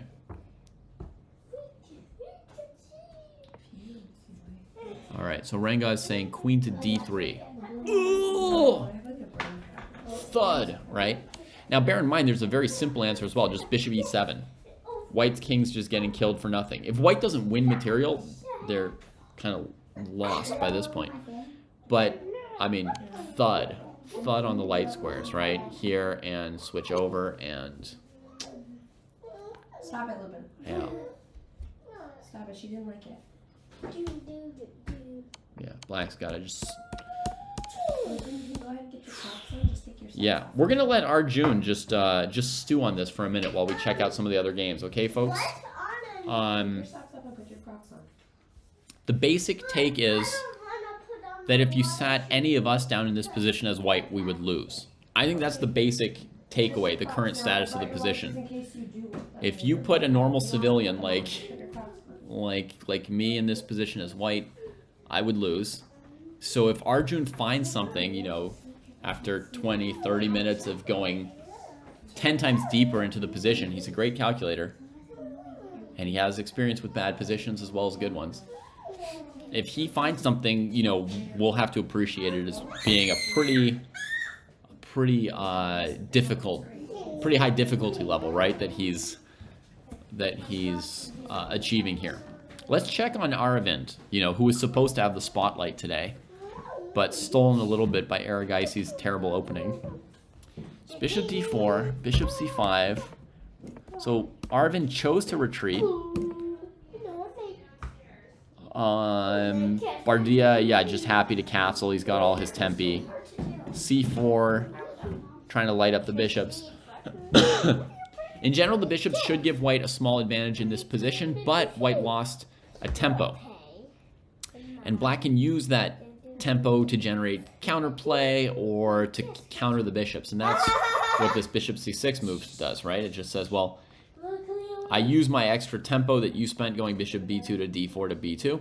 I use that extra tempo to reposition the bishop to c6, and I neutralize slightly more than half of white's advantage right there. It wasn't a big advantage to begin with, right? Rook c1, he retreats here. This bishop eventually goes to f6, right?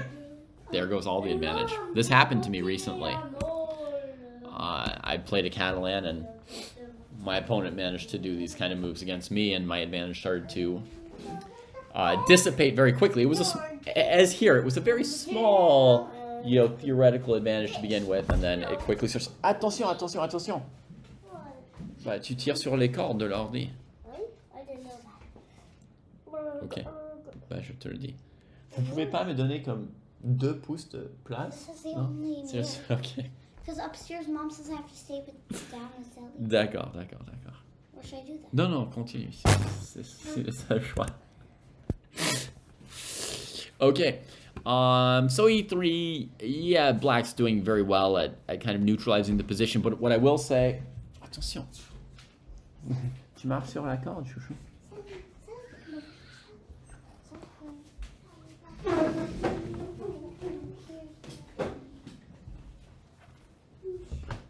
Okay, but I will say also from my experience last time is if you don't trade both bishops, even though it looks 90% drawn, it can still be mildly worse in sort of like a nagging way. So for example, Daneshvar has an option here to just trade, right? Trades, takes. This is so close to the position that I had in my recent game. My game, the queen maneuvered here, and I played queen f3 and a4, and I was actually able to torture black from that position. This is super close to the position I had, right? Here black at least doesn't have the bad factor of the queen being sort of weirdly placed. So I would say queen takes, rook takes, and you just try to defend this endgame. Very good chances to save it, but you'll notice that white is still a bit better. They can take. If you take this way, you give up the better file, right? Knight a5 comes. So you take this way to try and still have the rook trade. And even here, you know, how do you defend these queenside pawns, right? You could still come under pressure like this. And it's not the only option for white. White also has the option to just build like this. Bring the king a little bit before black's king. If black's king comes, they have to calculate this stuff. So it's still... even this, as simplified as it is, I find that white can still put black through some hard calculations. You still have to find some good moves as black, I think. Even here.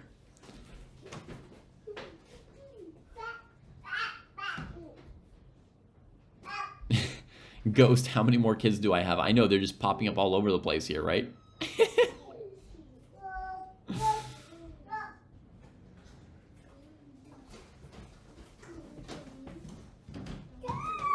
Yeah, exactly.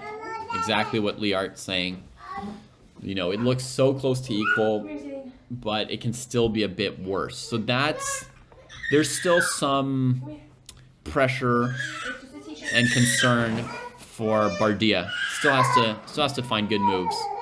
One idea in these positions here would be to try to go knight d5, bishop f6, and counter the last bishop. And that can be really, really equal if you achieve that. White's advantage is mainly just the better bishop at the moment. It's mainly just that. Okay, but that's their position. I'm actually going to leave the word eval as white is better, even though it's teeny, teeny, tiny white is better. You know, it's a very small amount. All right, turning to board 2, which is the one board where I had right away said that black was equalizing, right? As soon as white played knight e1, Sarana is getting the hanging pawns now. Amin is not making any progress time-wise. Weird knight on c2. Perfectly nice position for black, you know. So this structure here that's emerging at some point if these pawns trade is called the hanging pawns. It's likely it'll happen, although it hasn't yet. But let me just put the hanging pawns on the board for a second so I can explain to everybody what we're talking about here. We've got these two pawns that are a duo. They're together, but there's no other pawns next to them. C and D pawns in the center like this, and it's a pretty common pawn structure, and therefore it gets its own name, and it's called the hanging pawns, like the Hanging Gardens of Babylon. The pawns are not hanging in the sense that black could lose them any moment, right? They're not attacked. They're not tactically hanging, but they're not connected to the rest of the structure, so they're just a little bit looser, and they can sometimes get pressured or threatened long-term in a game. So that's a likely structure to get, and in general, if you get that structure, sometimes it favors white, sometimes it favors black, sometimes it's equal.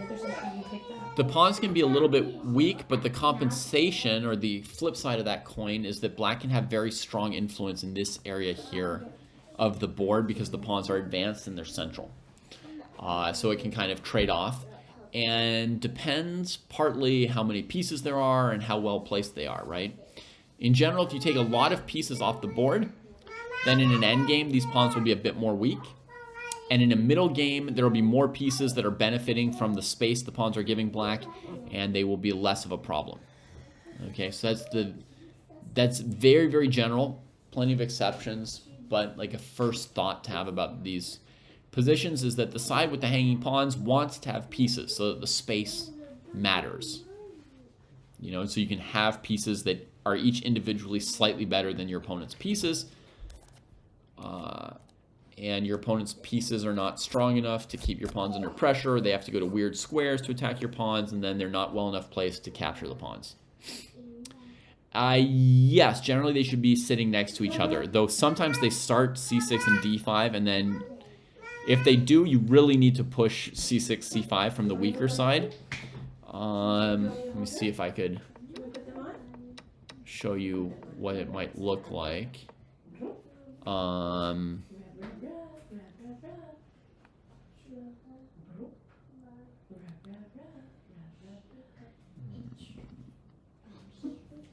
Yeah, very hard to show here how we would get it. Okay, I don't have an easy way to show you with the picture, but if this pawn were on c6, you guys are going to have to visualize that for a second, the pawn back here. If the pawn were on c6, then black generally wants to play c5 with the pawn because white could play like bishop a3, trade the dark square bishop, put a knight on a4. If white ever gets control of c5 and blockades the pawns like this, c6, d5, then they're much, much, much worse than when they're next to each other. So you don't have to play c5 immediately, but if your pawn's on c6, you want to make sure you never lose control of the c5 square in front of your pawn. Okay, position's still equal. Let's check on Sam and Hans. Hans chose to keep more tension in the position and not take on e5. Interesting. Taking on e5, it felt to me, wouldn't be enough for an advantage, but would be equal. I thought he would be willingly, acceptingly, whatever, like okay with that at this point. Instead, he keeps the game going, but I feel like there's a risk for white to become worse here, and not a ton of upside. I'm not imagining a lot of scenarios where white ends up better here. These kind of doubled E pawns that do control some useful squares in the center is another pawn structure that works better when you've got some pieces, like so you can outpost a piece on F5 and use your space on the F file, etc. So here I don't see a lot of like exciting juice from white's perspective. I guess white wants to go knight A5 and harry this structure here. Seems like not much to build your game on.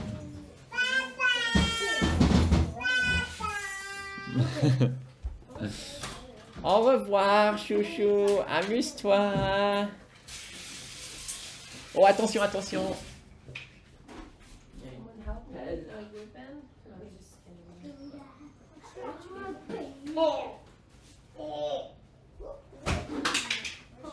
Tu veux pas la porter? Mais tu n'aides vraiment pas avec. We don't need that. We don't need that. Oh, on n'a pas besoin. Yeah, I'm sitting over pink sandals, which might be in the. Oh, yeah, they're so cute. They're probably in the stroller. Ils étaient avant. Sorry, David. Non, ça va. It's basically an impossible task. You really need an office somewhere else. Just like. Sorry, I stopped even trying to. What's the point?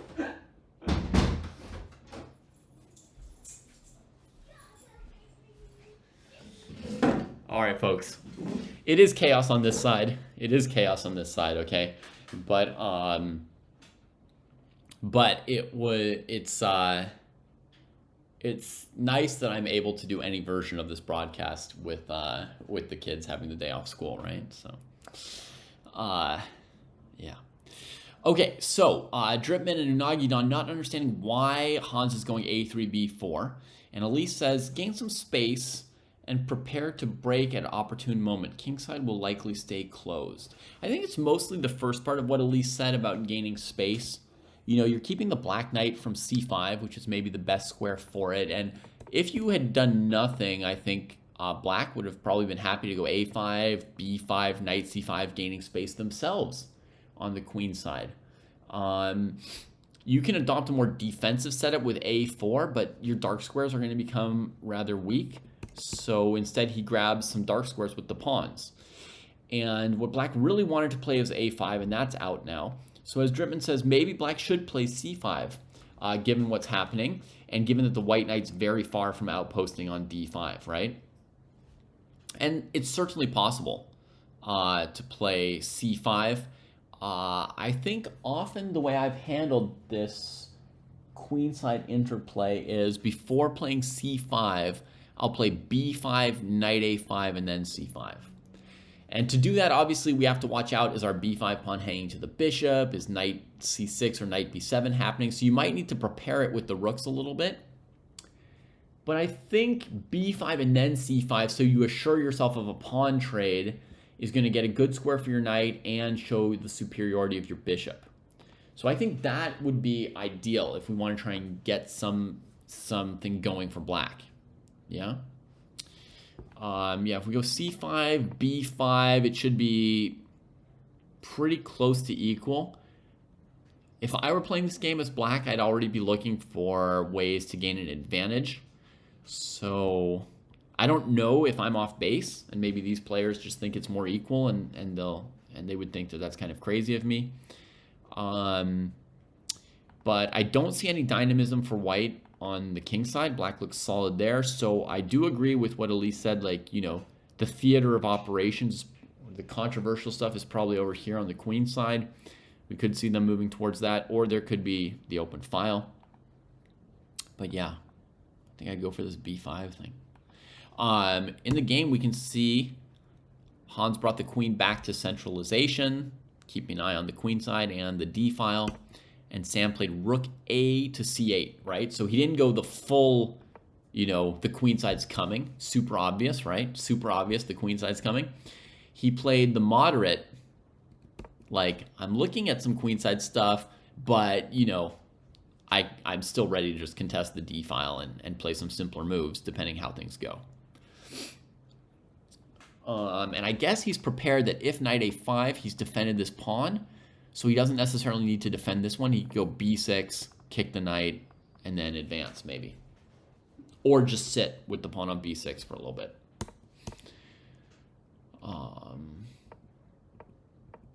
Let's just play a couple moves just to give like a sense of like how this could come as possibly a pawn sack. So does c5 lose a pawn? Important question, right? You can see how it accomplishes something. It's threatening c4, it's threatening cb4, so white's got a deal. Let's say we take as white, knight takes, and then we grab the pawn. Did that work out for white? I would guess not. Knight takes e4, materials equal, and I prefer black because white's got more isolated pawns. Right? And we also have to look at the pieces, but you know, queen c5 could come, knight c3 could come, rook d8. I think black's fine. There's already a rook in action. So that would be, I would say, nothing for white. Probably a situation to be a little worried or concerned as white. So let's try grabbing the pawn this way as white. Right? Oh yeah, and as Cartier said, knight g3 would be hanging as well. So another little bit of juice that white has to cover and watch out for. So bishop takes. Now we can take here. Oh, here, critical. Critical.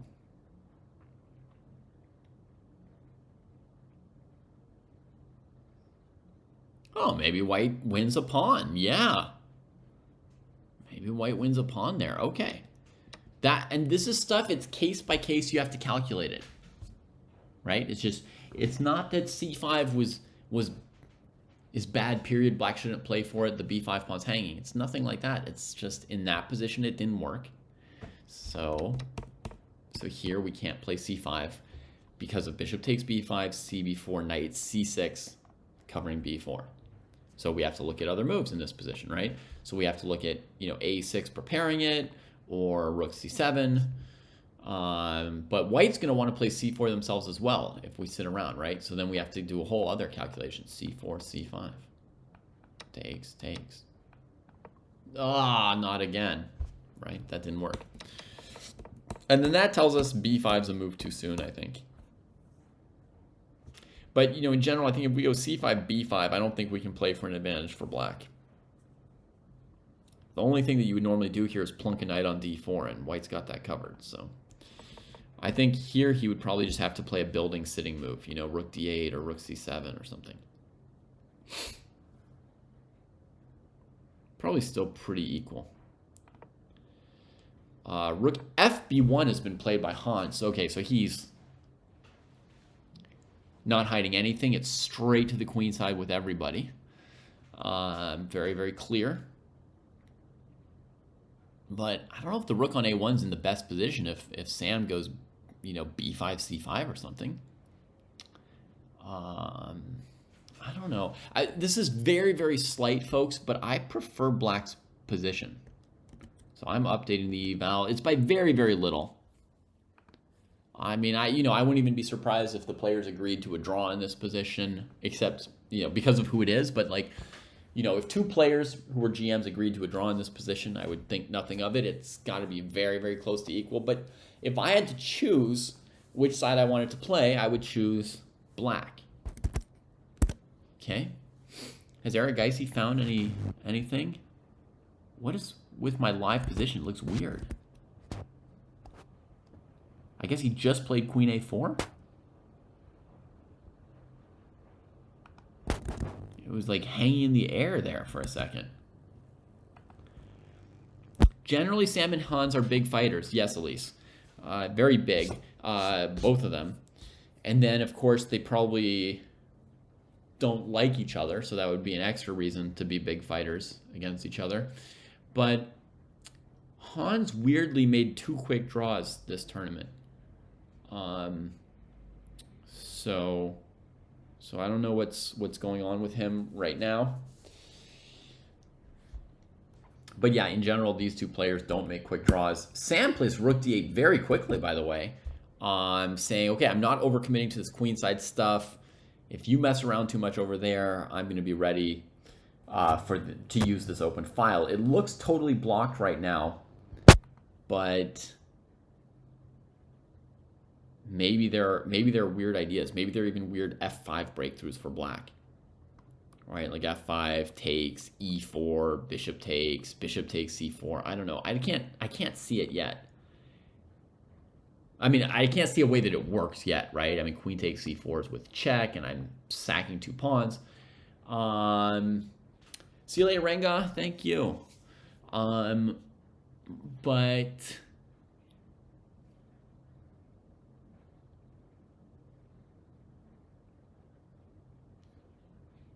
But it's a theme, you know. It's a move that as white you've got to keep your eyes on as you commit heavily to the queen side. A4. Okay, so he's advancing. He's advancing. Here comes Hans for more queenside space.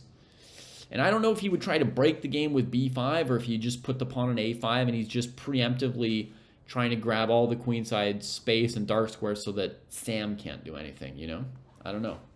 I don't know how aggressive the intention is behind this. But, I mean, it certainly makes sense. And up to Sam to find something else that he wants to do here. I think he's going to have to move the king at some point soon to introduce this kind of move, to improve it tactically. That may look weird to you, but I feel like he's got to move the king soon.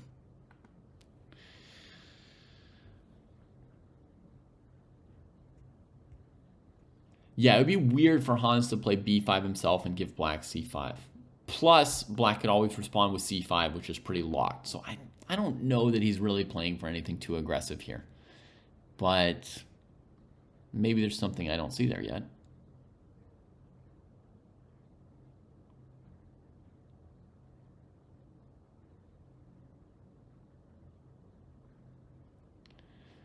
Mr. Pessimistic thinks that Hans made more quick draws this tournament because he got paired against some stronger opponents. But, I mean, they weren't outrageously stronger. I mean, Saran is 10 points higher than him, and Saleh Salem is 60 points below him. So, I don't know. He didn't even try to beat them. To me, that seems like he might not be feeling well, like Elise says. And also in general, like if you're trying to become world champion, you know, either A, you think you can beat everybody, or B, you play everybody to learn how you can beat them all in some future point. No, it was 1 white, 1 black. Chess lover, back to back, short draws. I don't know. Okay, so Aragaisi played queen a4. I think it was like 33 minutes he spent on that move, but my thing's not showing it properly. And queen d7, the response from Parham. Queen a4, it tags this bishop. I'm not sure what else it does. Queen d7, queen c4. Okay, tagging the bishop.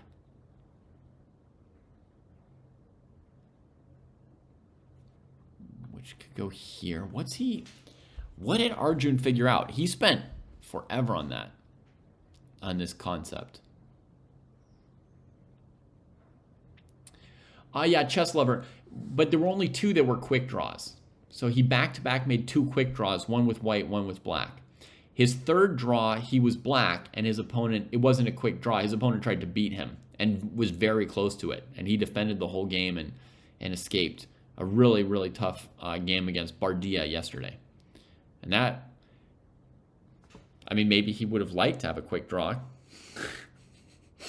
compared to what he got. But that was a game where it was his opponent who chose to fight, right? So.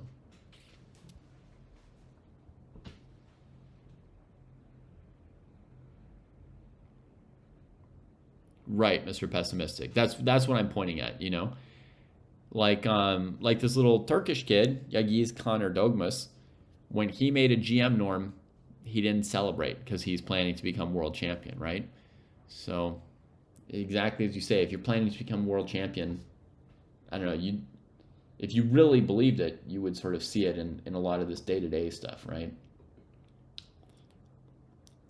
You would act a little bit more calm, and of course, when you have successes, instead of being like, oh my God, I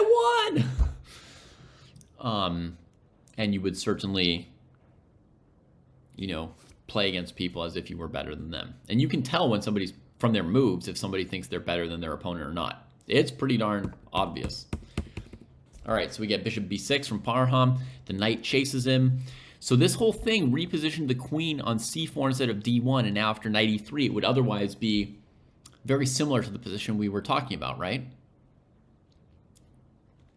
But with the queen on c4, it'll play out a little bit differently. Maybe white will trade once, then tag the queen with rook d1. Try and run the queen out of squares while she's defending the bishop. Black could also play bishop e3 here. Totally playable. Yeah, I agree with everything you said, Mr. Pessimistic. I just was sort of restating and interacting with it for everyone else in chat to hear it, because there's also a YouTube stream where they can't see what you're chatting.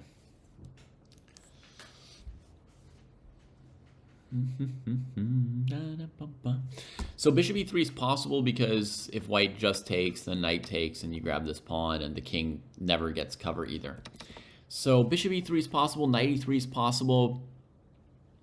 Is there anything else important for black other than trying to dodge away here with one of those pieces? Not really.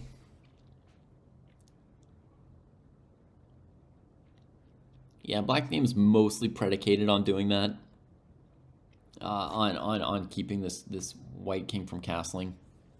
If the white king castles, the game will be equal, essentially. So I think knight e3 and bishop e3 are the considerations here. Do we want to try and figure out which one we like best?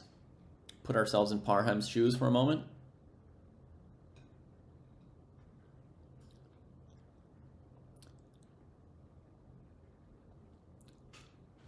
Again, I'm a very biased commentator, and usually I would be very biased in favor of Arjun here. Him being one of my favorite players. But with the opening he's played, I'm totally from black's perspective today. Just looking for good moves for black. Which move? Let me see if I can guess with my instinct and then calculate and use it as a test of whether my instinct was right or wrong. So instinctively, which move do I believe? Knight e3 or bishop e3?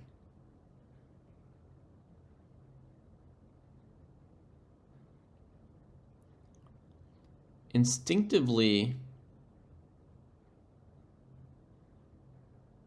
I believe in bishop e3. All right. Sorry, instinctively I believe in knight e3.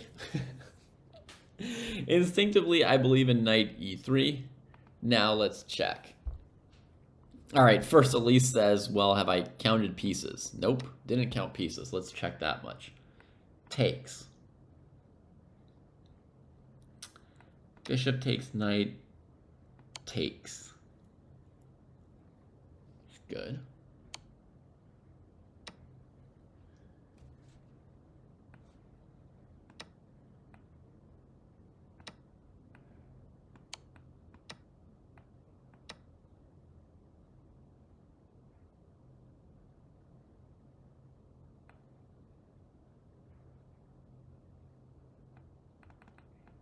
Black's better.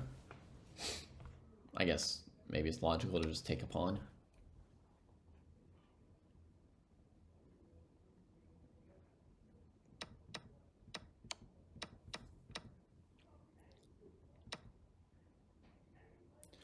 All right. At least we don't blunder this knight b6 as an issue.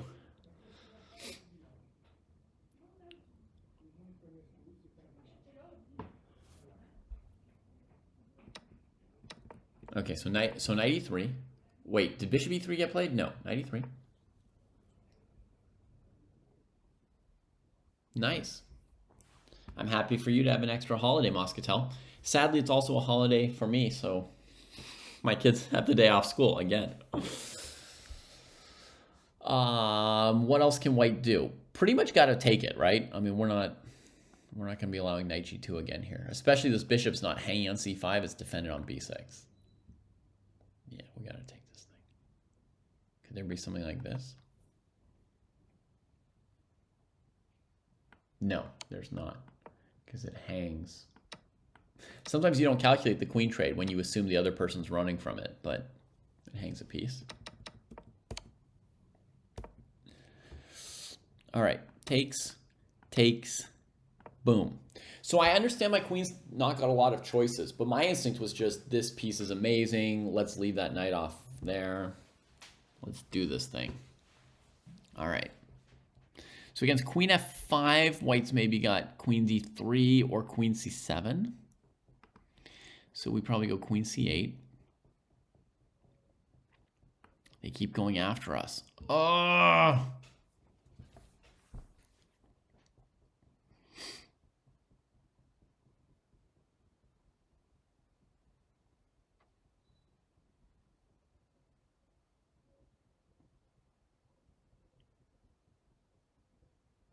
So annoying. Damn, Arjun. Tough nut. Takes, poke.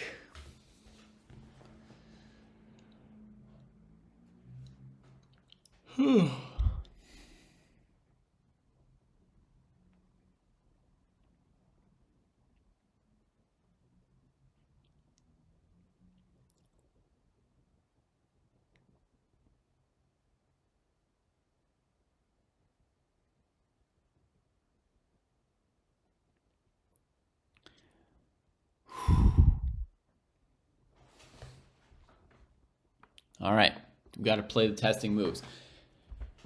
Got to come out and fight. Got to come out and fight against Arjun. You can't just hope that it's going to work out. You have to be able to willing to calculate everything. So, considering this move here, queen takes, we go here.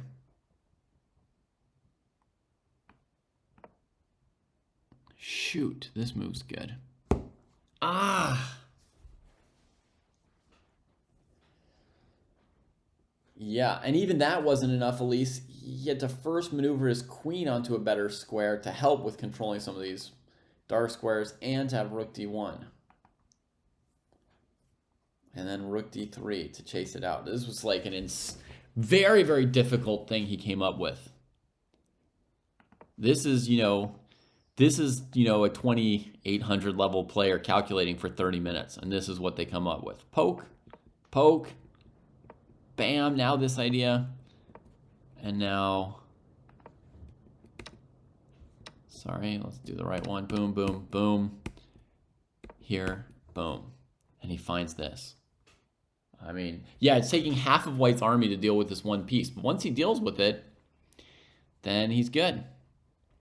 What's your test, Brendan? What's your test, my friend? Okay, so I tried something that may have been confusing to folks, which was I sacked this knight, then I played here, then I played this and said, oh man. So what I'd been thinking was I have to sack the piece, go rook c2, get aggressive, right? But, and I had seen like queen b7, we've got this move, right? Because the queen was tagging the rook and she can't take this pawn, so we're okay. But with this move, we're restrained from playing any aggressive moves by the back rank mate.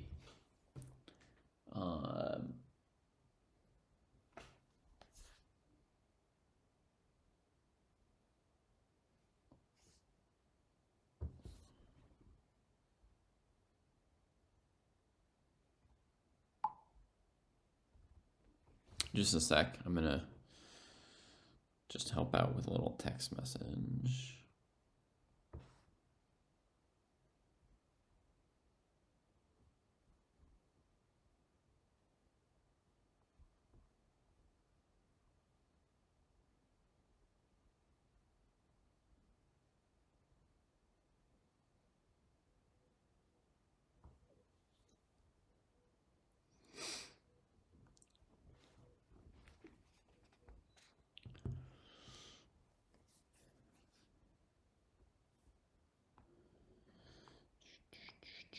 Sorry, folks.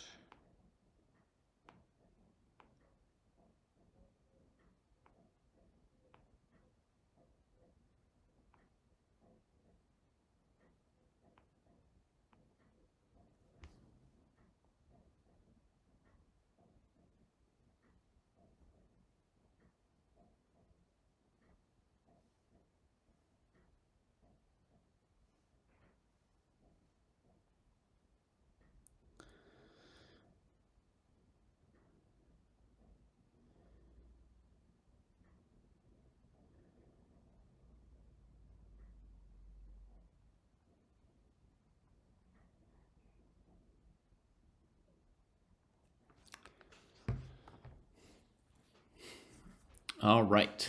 What time is it in France? Yeah.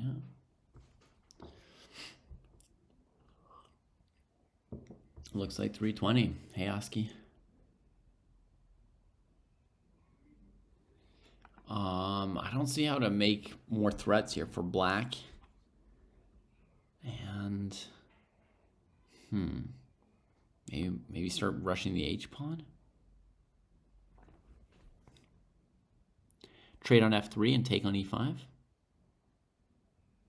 We'll be sacking that rook on A8.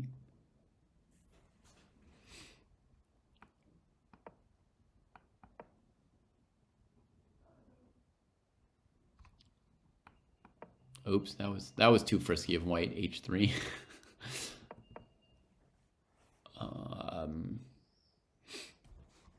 Yeah, this is not bad. Knight H4. Hey, and our bishop's defended. That worked out as well.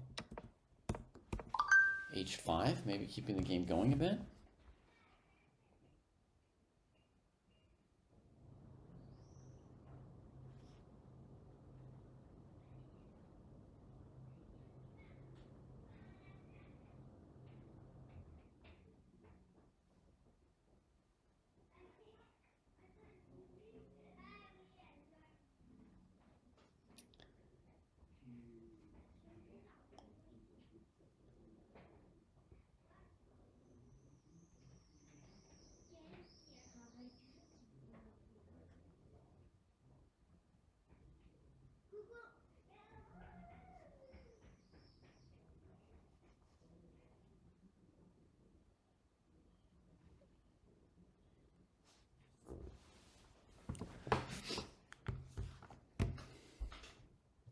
Oh, Chess Lover says Queen F2 could be better than taking the pawn. Yeah, sure. Okay, and Liard says there could be a scenario where we do this, this, this, and we don't necessarily hang our rook because of this winning the queen. Yeah, useful as well. So does white 100% get out here? Maybe not. And my H pawn move is not so terrible because, you know, I could keep running it or I could go for rook C2 next. Maybe it's playable. But what's clear is they're about to get into time trouble, right? This hair-raising position, knight A4. I imagine bishop E3 is going to be as complicated as knight E3. And Mike Sudlu's working on the 2 here. That knight E3 line was very risky, though. I mean, I sacked a piece. I didn't make a single threat. I just sort of kept my bishop on E3. It was a big investment. It was a big investment. I will say that in general, that position that I had kind of, right? Like one thing I had was rook D3 was never going to be an issue for me, right? Because I had the other rook and I just keep coming. So, I mean, it did look playable. I'm curious if it's any good. Let's have a look at bishop E3 as well, since that's what Mike Sudlu has to compare it to.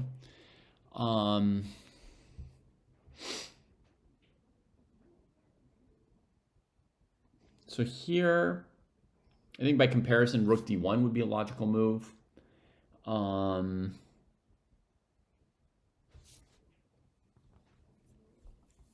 Rook D1, queen to D3 or E4 or something like that. But why not bring a new piece? I mean, this is definitely the first question. Rook D1.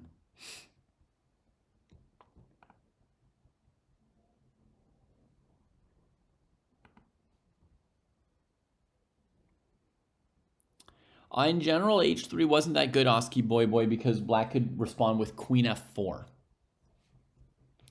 And then queen g3 check and queen f2 checkmate.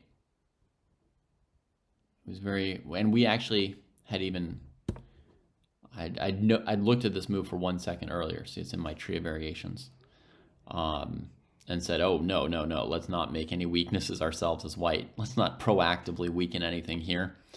We need pure untangling type of moves, but we didn't actually suggest a good move for white yet in this position here. Oh, we've got a move from Parham, and he does not come into e3 yet. He trades. What is going on with that? Okay, well, white probably can't grab the bishop off the board yet because knight b6 hits the queen. So white needs to be recapturing for now. But this queen that was forced to d7 by queen a4, it can't give this check anymore, because this queen would cover it too. So what is he going for here after like this move? What's the idea?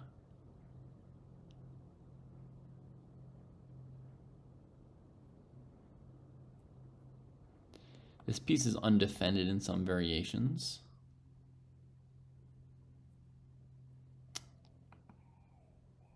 Wow, this move was not really even on my radar. So it's so much work to calculate all this stuff. 8 minutes he spent on that position. I don't know what led him to this idea.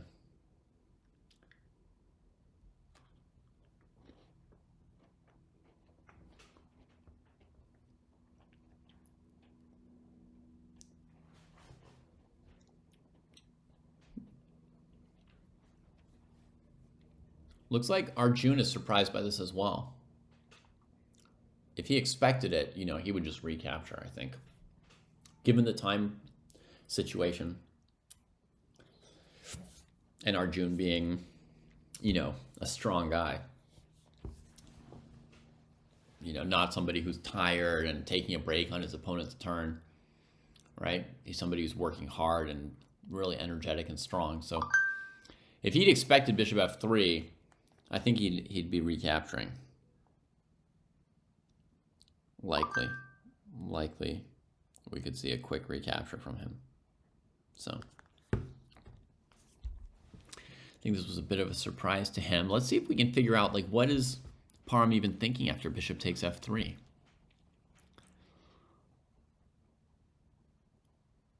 Because now g2 is defended, right? It makes bishop e3 and knight e3 both worse at first blush. Plus this rook's hanging. Oh! The only good thing about this move, well, I mean, I don't know, not the only good thing. Perhaps the salient thing that this move does is it undefends the e5 pawn, right? So maybe against bishop f3, the planned move would be rook a to e8. You can't castle your way out of this, and while you take on b6, he takes here with check, misplaces the king a little bit, and then keeps going.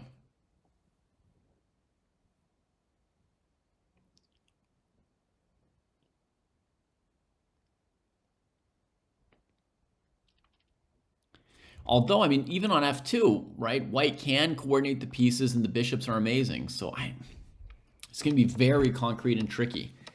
White could also play g takes, then rook e5 isn't check, but now the king doesn't really have anywhere to go to.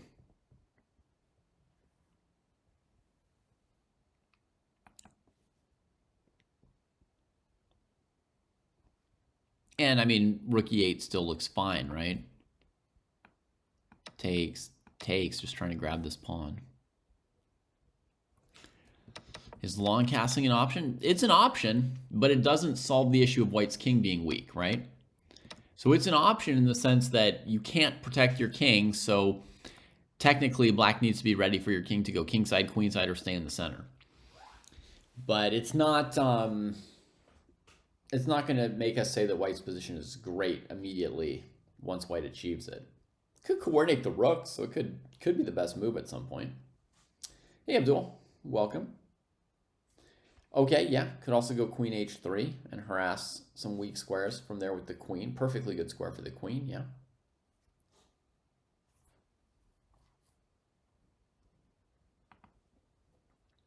Okay, I understand the move. I still think black's better.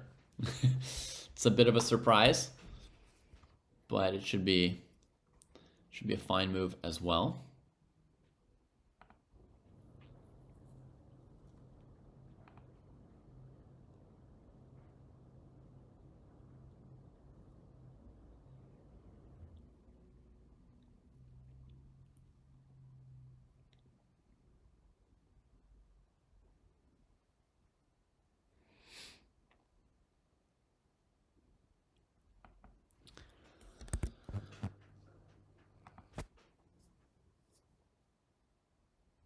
Okay, yeah, queen h3, we'd have to watch out for this queen swinging over and trapping us in there.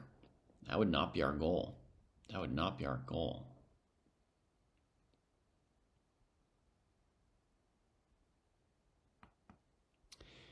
Abdul, you think f3 like on move 4? You think black's already better here in the Nimzo? Wow.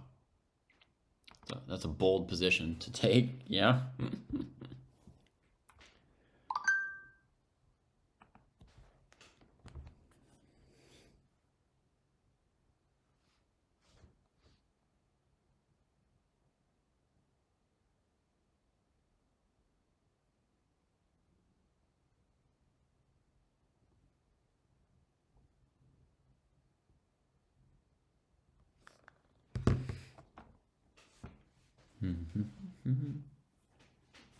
Okay, we've had the recapture.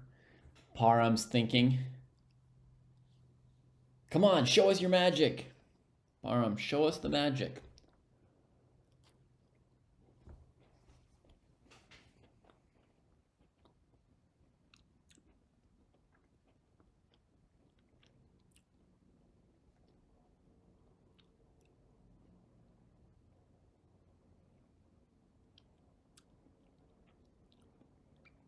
The king doesn't look dead on f2. I'm not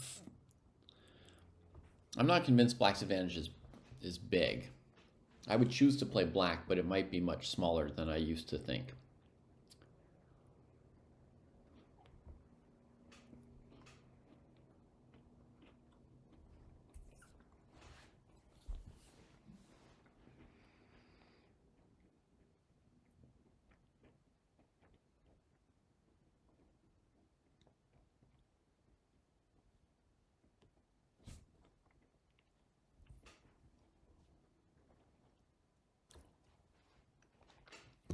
There we go, rook e8.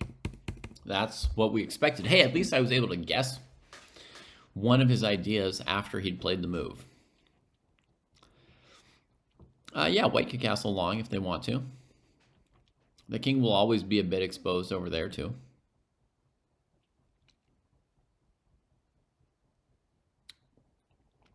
I'm not sure if it's better or worse than going to f2. f2 is not the end of the world to me, right? Like we had this position here before. Oh no, sorry. We had this one here. Check here, here. Right? Okay, queen's got to cover this piece here, so something like this. And you can see white can play around this king, I think, maybe. I don't know. Oh, there's knight b5 there. Okay, queen c2.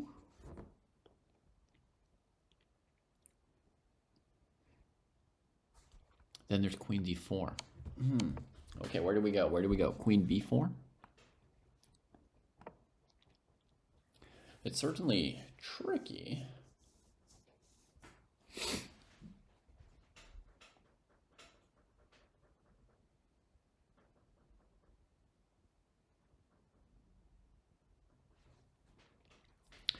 Okay, so something like this could happen, right? And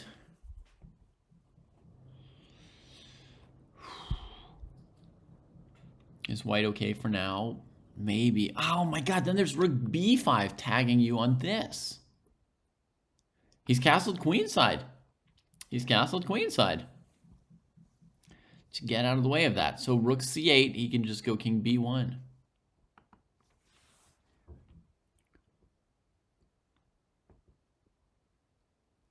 Now, does black have an option of going knight e3 here?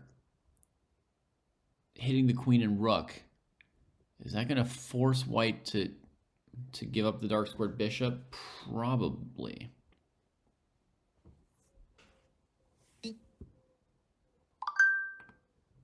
What just happened? I just heard myself come through somehow. Is my OBS having a problem?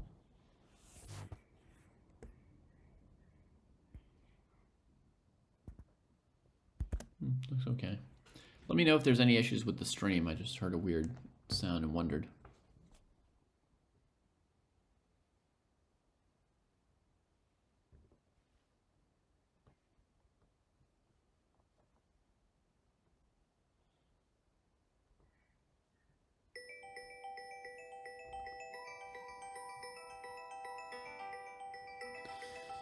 Oh my God.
Oh my God.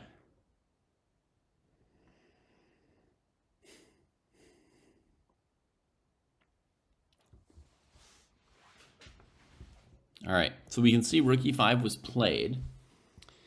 My question was knight e3 takes here, here, and I see now there's going to be bishop c6 at the end.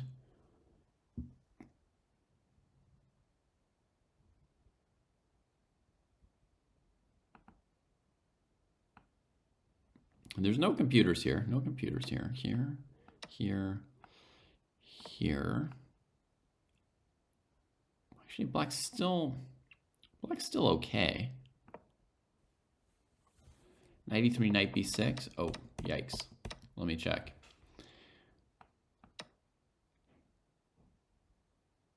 Yeah, that's just winning. Okay, so there's no knight e3. Thanks a lot.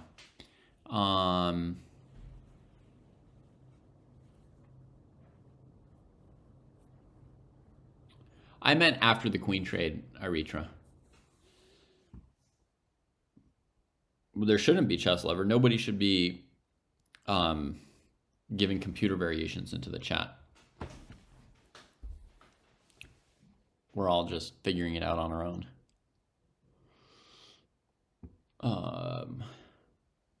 Okay, so rook e5 was played. So now material's equal, but Arjun completes development and he's got that bishop pair.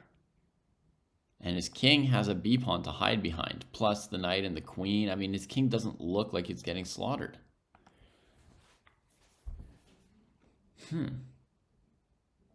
He has escaped. He's fully escaped. Go Arjun! But how did he do it? What a horrible opening. Agreed, en passant. Agreed. And we're going to adjust our valuation accordingly. Looks like factors are about balanced now. The white king, in theory, you know, it doesn't have a ton of pawn cover, so that could still become a factor, but it's not going to be under attack in the short term. Bishop pair's nice, doubled pawn maybe a little bit less. But black's knights, yeah, they're pretty awkward. Liard thinks bishop f3 might not have been good. If bishop f3 was not good, then it would at least, you know, justify our sense of how the evaluation was going, right? That it was good for black and now it's equal. We would need to explain that change in evaluation by pointing out a black move that was a mistake. Oh yeah, Bronislav, you thought Odo coming? Good on you. White's going to be better if black can't figure out squares for the knights. One or both knights, they need to be on something much more like an outpost than this. Knights are not great when they're just kind of like wandering around without a support point. I mean, unless like the rest of your pieces are really active and they're just like delivering tactics.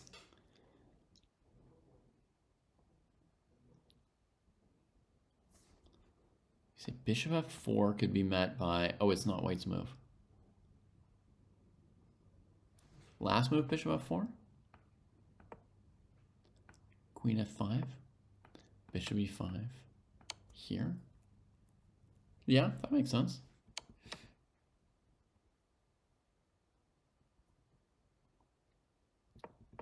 Yeah, the really important thing for judging the bishop pair to me is the quality or the status of the knights.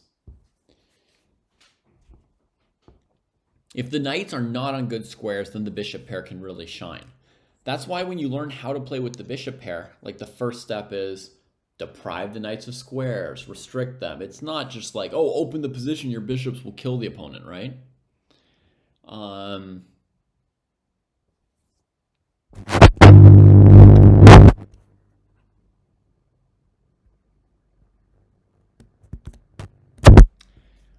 It's really about like making the knights, keeping the knights from being as good. And here at the moment, I don't see how the knights are good or even okay. So definitely a tricky moment for Parham. They've got maybe just enough time to play this. Sorry, Grub It Up. I wanted to just slightly adjust the mic, and then I ended up doing it more than once. I wanted to put it a little bit further back, but there's like a jumble of annoying chords here. I don't have a good setup here in France, period. It's a whole year without a real setup. I don't have even a corner of a table to work on myself. Yeah, I just adjusted it what will hopefully be the last time, and now we'll leave it alone, and I think if I don't touch it, it won't do that anymore. I don't have a monitor. I don't have much of anything here. And it's only a medium quality mic. But be happy for what you have. You could have sand in your eyes. All right, so Parham's thinking things have definitely turned against him. That bishop f3, perhaps a culprit. Let's check, let's click around and see what else we've got. Let's check on the Wild King's Gambit real quick and see what happened with that. Yeah. D5 pawn couldn't be defended. That king is so close to checkmated.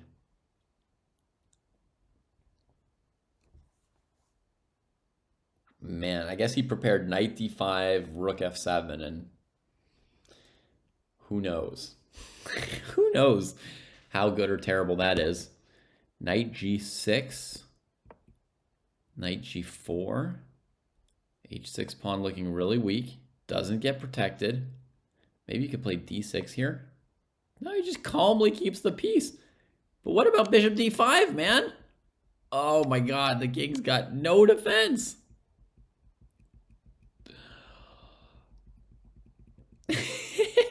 This is the horror, Google en passant, that we can look at and turn to every now and then if 2700 chess becomes too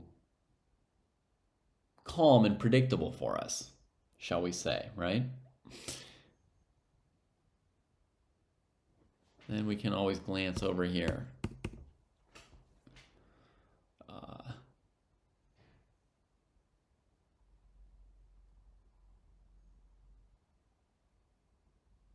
Yeah.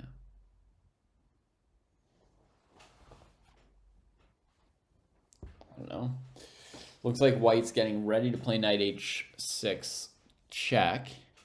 Oh, the reason he didn't have d6, the position's so weird, folks. The reason he didn't have this beautiful d6 move here is because the pawn's pinned to the king. Right? You can't go d6. That's why he didn't do it. So he had to just give up this. Yeah, this pawn can't be defended very easily. If king h7, there's bishop takes g5, as pointed out by Baymon. And if you want to defend it, I think you have to do it by moving the knight.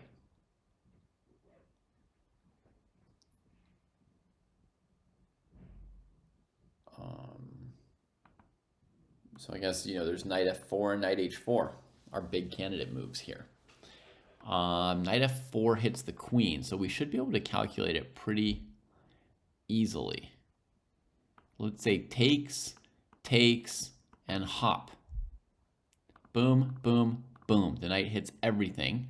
Against queen g6, knight e7 wins the queen. Why not knight e7 looks safer? Oh, I don't know. Normally you have to fight fire with fire, you know? So since white's trying to kill us, like as black, we have to try and kill white. White's king is open. If we just play passive moves and let white have all the active pieces, I don't know. I don't know that that helps us punish white properly. But we can look at knight e7. I could be wrong. So this seems to be the only move. Then there's just this, and you're getting thrashed. You could go hide out over here. White can take this with check. Black's getting thrashed. It's over. It's over. Alai is correct. It just takes me a moment to process. So then there's knight h4. Now at least this knight is kept honest, right? It can't hop into f5, which is the dream.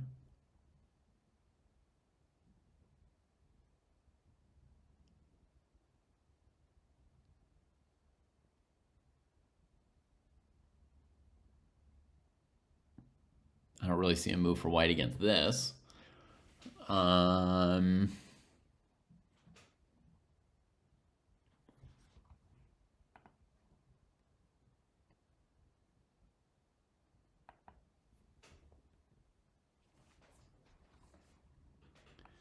Okay. For lack of any other reasonable move, we play rook f6. Sure, we'll try it out. I was basically looking at king h3, which wasn't even threatening very much.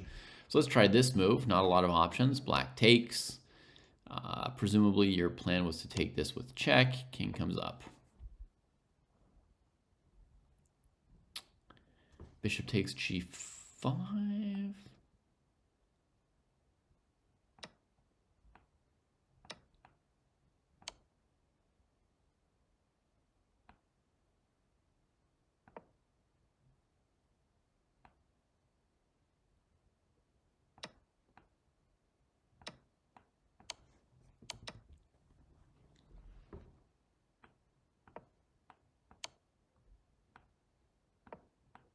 Boom!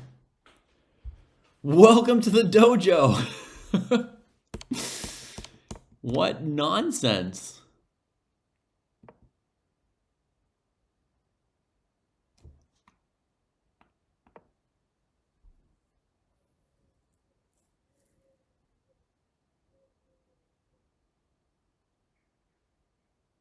I know it makes no sense, Paul. But it worked for once there for a moment, right?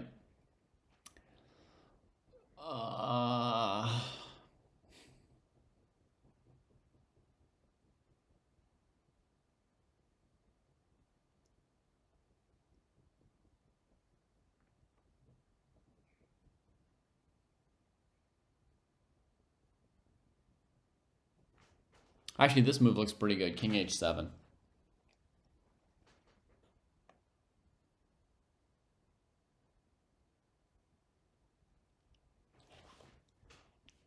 These players, by the way, are out of time at move 18. Look, we got to move right for Petrosian. He played knight h4 here. We got that move right. So this variation here was not working for us just yet, but knight g4, okay, suggesting that we keep going alive. Oh! Nope. Well, that means we don't have a lot of options, do we? If black's threatening knight f3. Yeah, okay, all right, we're out of stuff here. So we're back to suggesting that maybe just king h3 and keep going. But the big question is going to be, you know, can black play f5, get the rook into the game, cover everything with these pawns, and then black wins. Right? That'll be the last moment in white's life, essentially.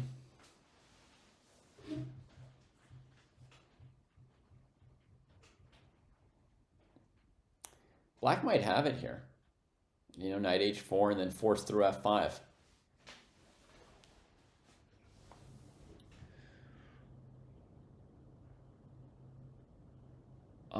Rook f6 takes, check here, and you want to not take this and just play the king now? I mean, it's impossible. It's impossible. There's no world in which we could get away with such moves. Here's one nice answer to it. Attacking your knight, queen, and king.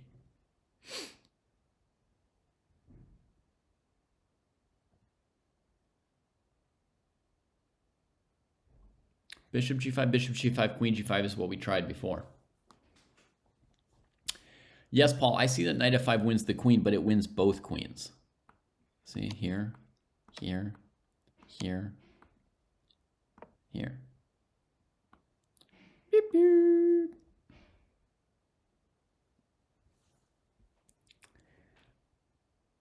And so black actually wins.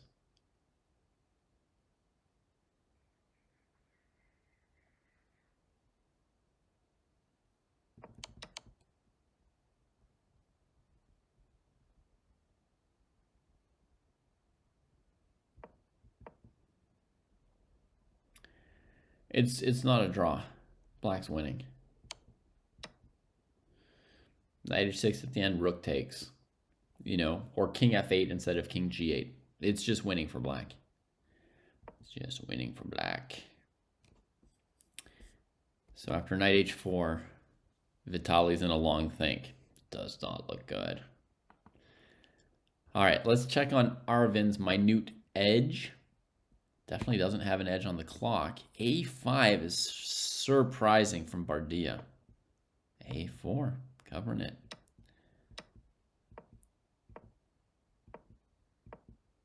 Oh, very much like my game.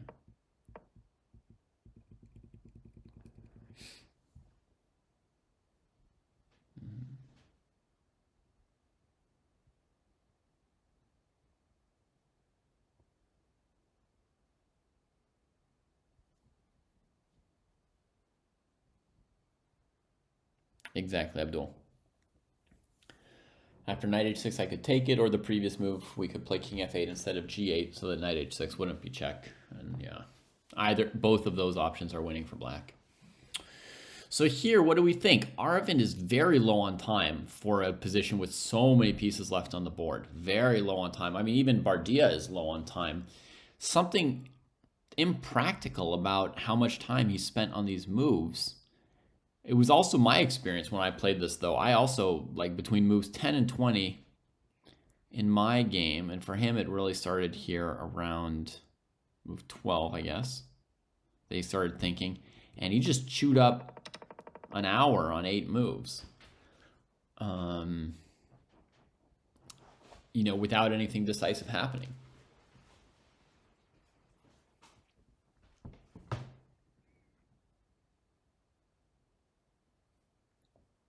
White's position is decent. Yeah, I don't know that he's actually better, though, because this bishop counters that one, and these pawns counter that one.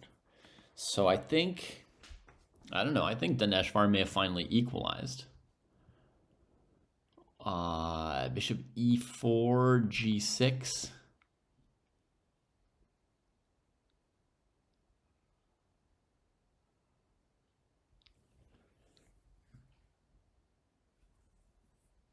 Oh, queen f3 and just keep playing and say that you've weakened the opponent a little bit. Yeah, maybe there's never like a full answer. Maybe the game keeps going.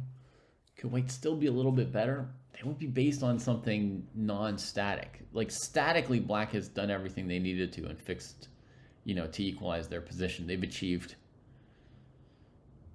basically all the goals. This knight's still well placed.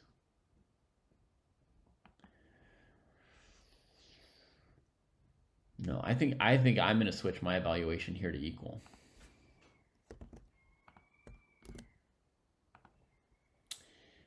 And let's check on Neiman and Shankland. I heard that they've already gone to the end game, so there will be a lot of moves played here. Takes, takes, takes, takes, here, here, here. Yeah, well now the D file is what matters. Oh, and they go straight to the king and pawn ending. Does anyone have any possible advantage in this king and pawn ending? I think it's just a draw. Yeah, I think it's a draw.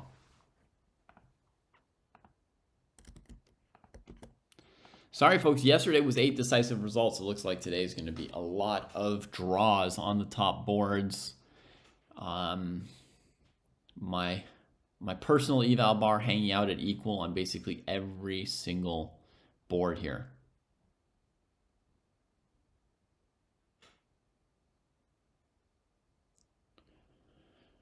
I should be able to figure this out pretty quickly if I 100% think it's drawn or not. So black's plan could be h5. If white plays h4 and black plays h5, then I think the position is ultimately lost for white unless there's a miracle like king f5, king h4, king e6, g5, king f6, g4, king b7, g4, king b7, g3, king b7, g2, king a6, g1. I'm assuming c5 and a6 thrown in, sorry. No. Okay, so if white plays h4, then the h5 plan could be winning for black. So then the question is, if the black king comes to g5 and the white king comes to g3, and black plays h5, can white just hold that position? If they have to move the king to f3, black goes king h4 and wins. Uh-oh, hold on.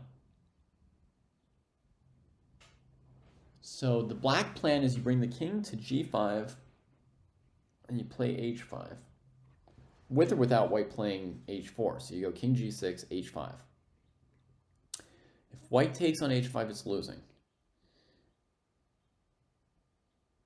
Maybe if white gets their king to h4, they can draw with that.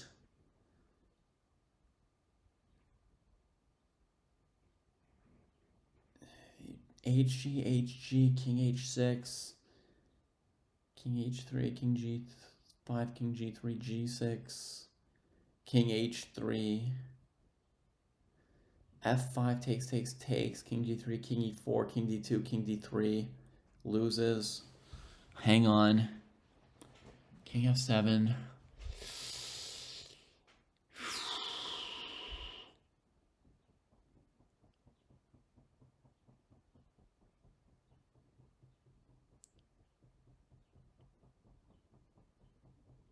Okay, I think black's winning.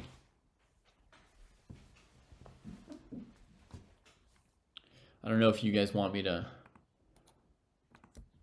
yo-yo my eval bar every moment as I think about this position.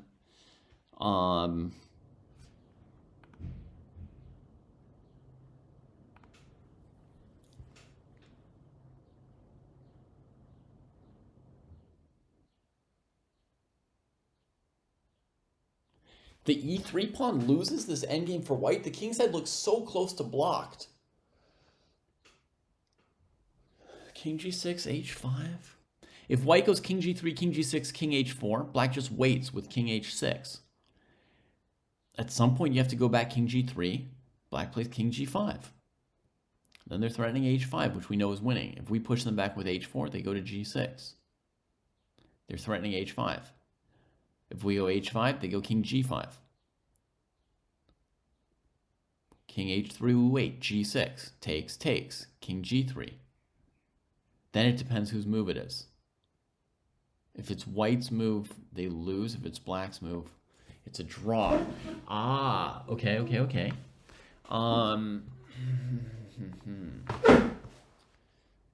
Okay, I'll show you. Okay, I'll show you guys some moves. Okay, from what I've just been figuring out.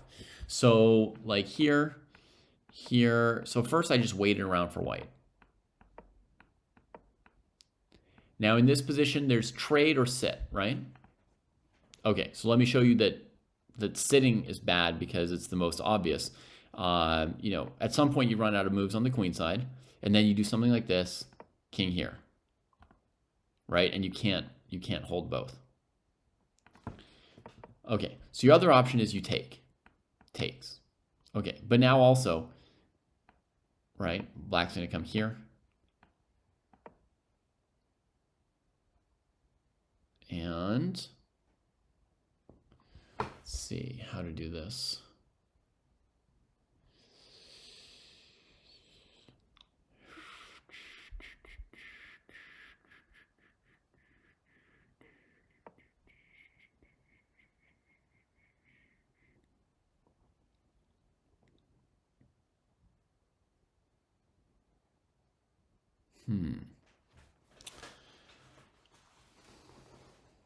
Okay, now I'm not able to win this. G5 there, G4 takes, takes, King G2, F5 takes, takes, King F3.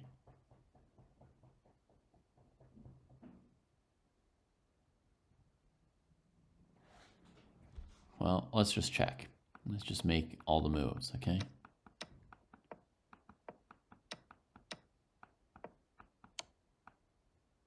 You have to go here, I think, because if you go this way, then black flanks you like this. So we have to wait on this file here. Boom, boom, boom, boom, and we lose. Ay, ay, ay. Okay, so that wins for black as well. So that was waiting, was losing.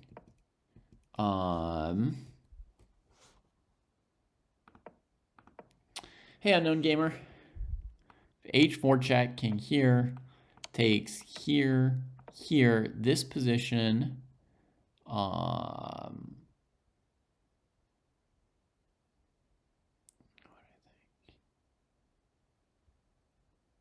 I guess we can do the same thing. We can go here, here, here, here, here. Oh no, there's king F3.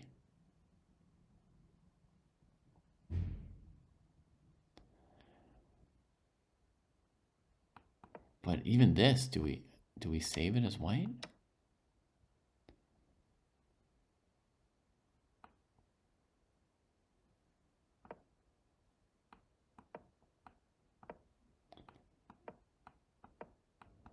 Maybe like this, we save it? Huh.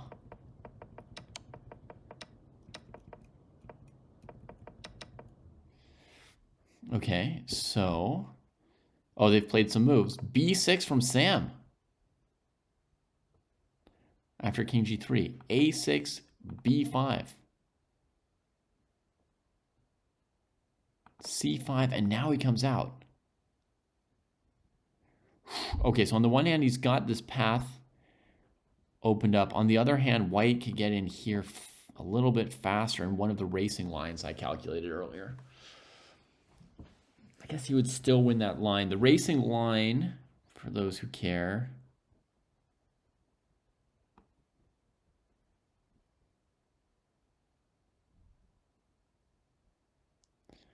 is something like here, here, here, here, here, here, here. This is the racing line, and it goes like this. And previously was much slower for white than it is now. And now it's good enough for white. Huh. Instead of HG5, King G. Oh yeah, sorry, Foos. Yeah, that's why. Sorry. That's why I had thought those other positions were dead lost. Was because these positions here, you just make the extra pass pawn and it wins instantly. That's what I thought 10 minutes ago. Sorry. So that's winning completely. You're absolutely right. So that position's completely winning, which is why, yeah, this would be dead here. H4's been played right here. So H5 looks game over winning. But now against H5, white can wait with the idea of this racing variation. I don't know why Sam played B6. I'm sure there's some deep reasons, but now this racing variations, you guys can see what I did with it before. Maybe here you play G5. Why spend your time on the king moves, right? But takes king here, and the king still covers the pawn. So you go here, and white's frozen. If he goes here, now he loses the race. If he goes here, here, this way he loses the race. No. G3, E6, G2, G7, G1, E8 equals queen, check. He doesn't. Okay, so we can't play G5, so we have to do this king move. Maybe here we could go G5. What do you think? Is G5 faster here than taking? But here G5 takes king E5 again, yeah. Let's see. Here, takes, here, here. Gotta go this way. Here, here, here. And now it's a queen ending that's not good for black.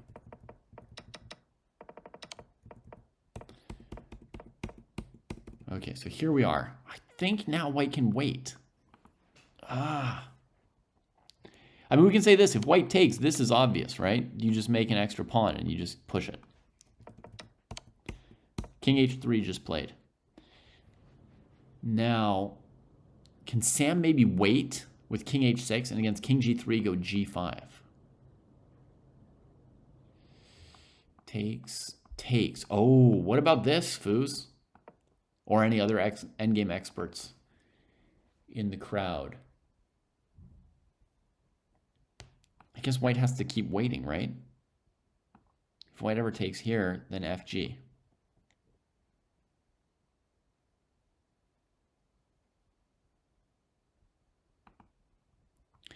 If white and then knight G5, then it's over, right? If white waits and black plays G5, it's over.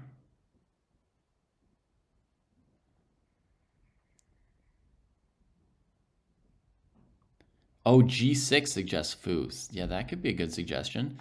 Takes has been played by Shankland. Yeah, so he just goes G6, gets here. It's over. It's over. H5 attempted.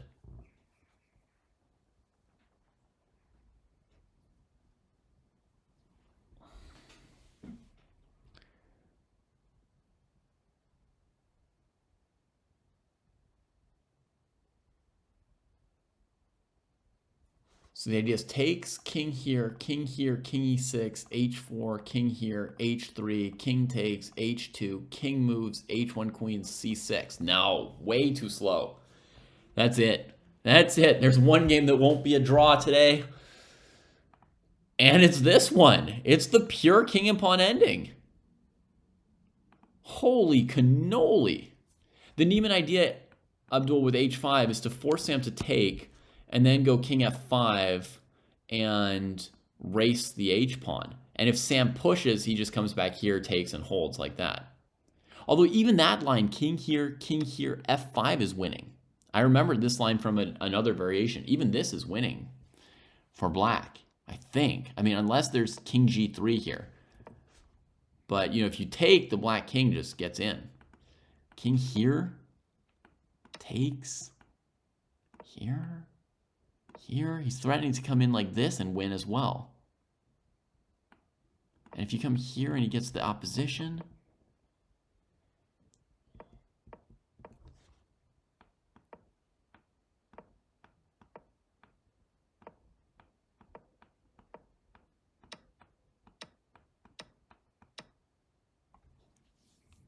that looks winning for black.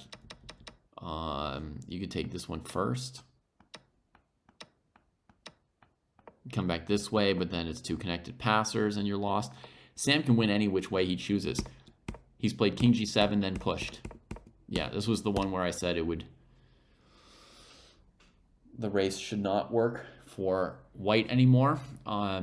Queen takes here, queen takes here. Looks good. I guess then king b6 and here is where he's hiding.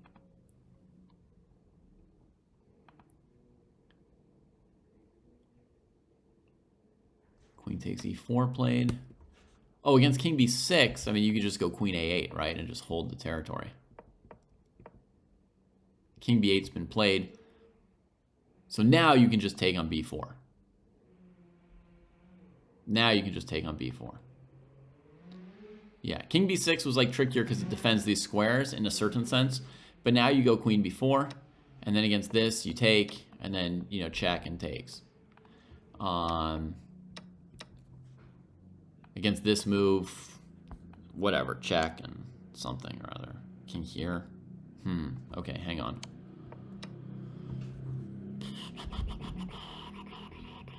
Queen takes c6.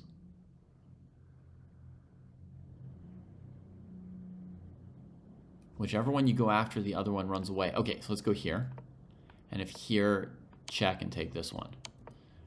Right?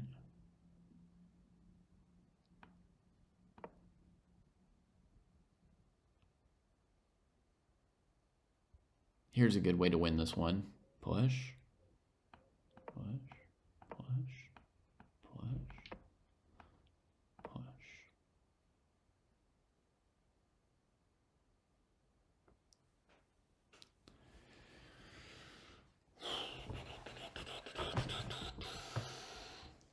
All right.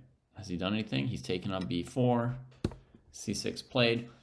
I think these moves might be mirror images of each other, but queen c5 has an advantage or two.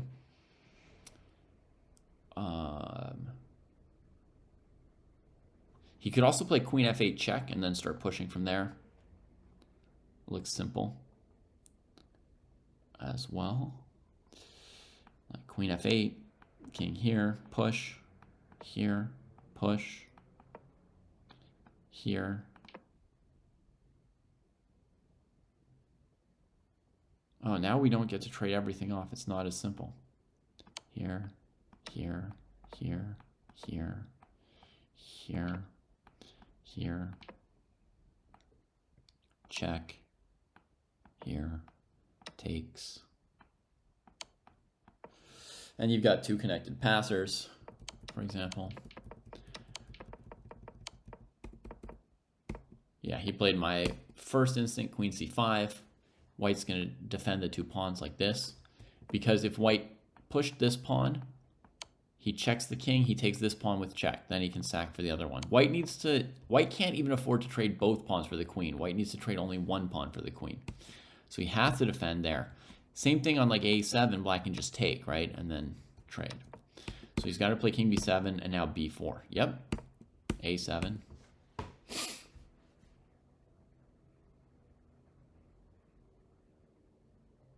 Yeah, and you just push b3. Oh, this works too. Yeah, this works really easily too. So he just pushed the b pawn to have space to check with the queen. That's going to be a GG, folks.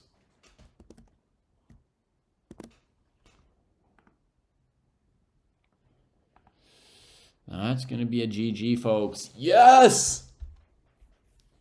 Shanked him with black. Sam is back. Sam is back. Hans will probably resign in this position, Roll Tux.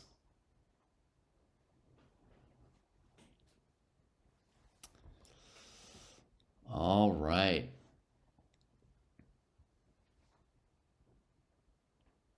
Very, very nice. Yeah, we're not getting any more moves, so we can imagine that there may have been a resignation. There it is showing up over there. Neiman Hans resigns. We can put 0-1. And let's go check on our main game. That became not our main game once we thought it was about equal. But let's have a look anyway. Queen F5, the trade, the recapture. Takes the open file from him. Yeah, black's looking very unstable here.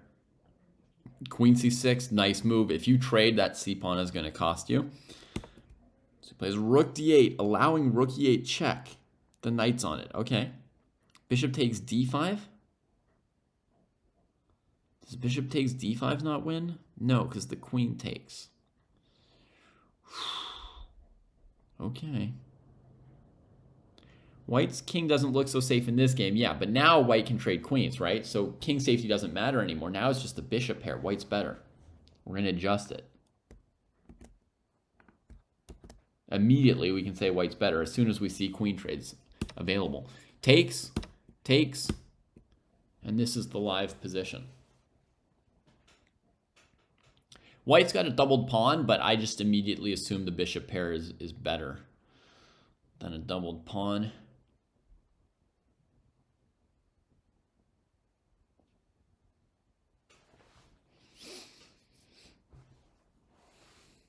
Okay, Abdul saying that Arvin definitely has the advantage still, so let's go check on board 1 real quick.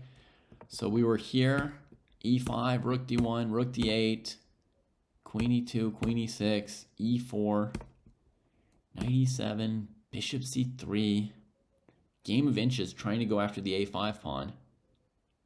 Trades. Defends it. Oh! Oh! Oh, he's trying to crush him. He's trying to crush him. He's taking the lead. Chitambaram is taking the lead with that surprising bishop trade. Trading black's bad bishop with his good bishop and tying black to the sad pawn on A5. The queen's there. Black's readying the defenses with B6, but I mean, you're going to be very passive here if your knight sits on C8 all game. How are you planning to contest any files? There's 2 open ones and white has both. Oh, man. 8 minutes is not a lot, but there's the 30-second increment, and it's just a simple, simple position. Very, very nice for him.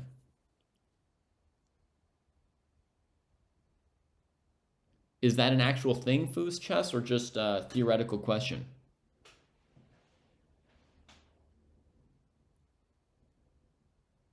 Yeah, now it's full domination. Abdul is saying he should have let the A5 pawn go rather than defending it like this. Bishop H3 maybe someday? Yeah, sure. I mean, right now, allowing bishop takes E4 looks unnecessary. But, yeah, it could happen at some point. I think right now his threat is to play something like Rook A1. And then if B6, you know, knight takes E5 or something.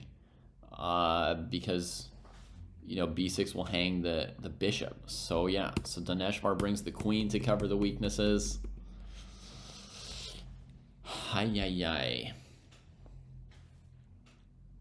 Now bishop H3 is maybe very plausible because bishop takes E4. You'll have knight D6 or something like that.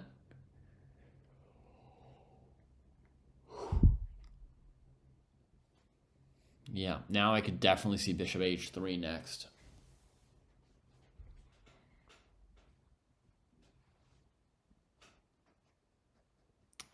You thought rook D7, not knight D6.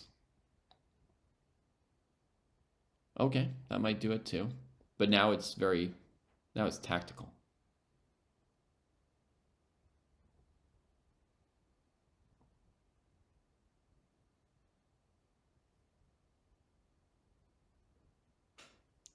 It's under chess.com news. Okay, I'll look it up, Foos, and then I'll have an opinion once I've actually read about it. And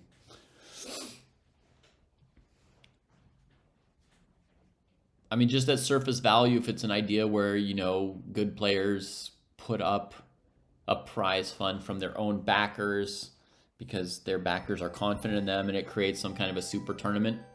In general, I would have nothing against that. Seems fun. I mean, I would want it to be Fischer random.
It's been quite a day here on stream, hasn't it, folks? Sorry about that.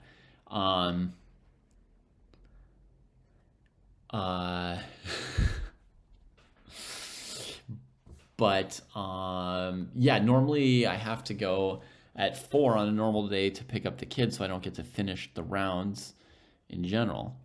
So rook d7 was crushing, huh? Okay. That makes sense. That does seem like a big improvement. Yeah, I was just trying to be tactical, play knight d6 when black couldn't take it, get bishop e6 and knight f7, etc.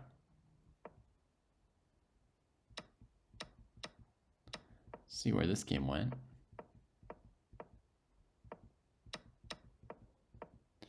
Black's got an isolated pawn, but a bishop pair. You'll see black in general not wanting to even defend the c5 pawn, just trying to stay active. Yep, I'm wrong. Trades rooks and then goes on the defense.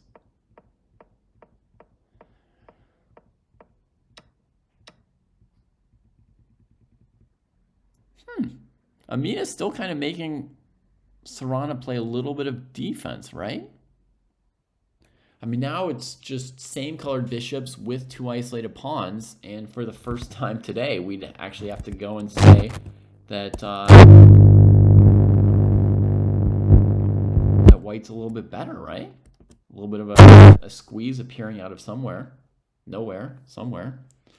What happened to our King's Gambitier, our brave King's Gambitier? Made it to some kind of a position? Knight h4? Sack the bishop! What?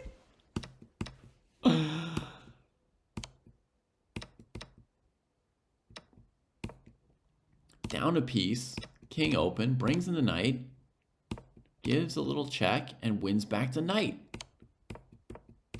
Down a pawn in the endgame, but black's pawns are scattered at a7, b4, c7. Collects one. Wait, white could take and be up a pawn. What?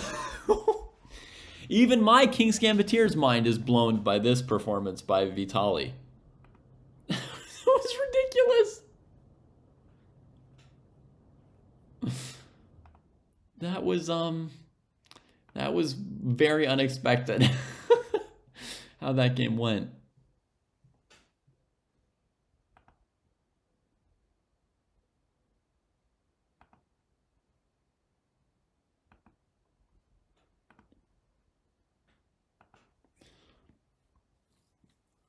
Be a stretch to say the King's Gambit's actually good, but I mean, yeah, White could win a pawn here. Or maybe, you know, go after this knight with the king, trying to pick up this pawn.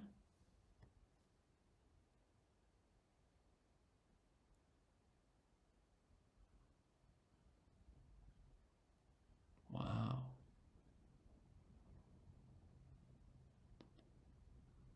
I think the c6 pawn would be tastier than the a pawn, right? Because if you capture the c6 pawn, you turn your pawn into a passer that's truly threatening, and you can defend your c pawn from above against moves like rook h2. So you could be pretty nice here if you can pick up the c6 pawn.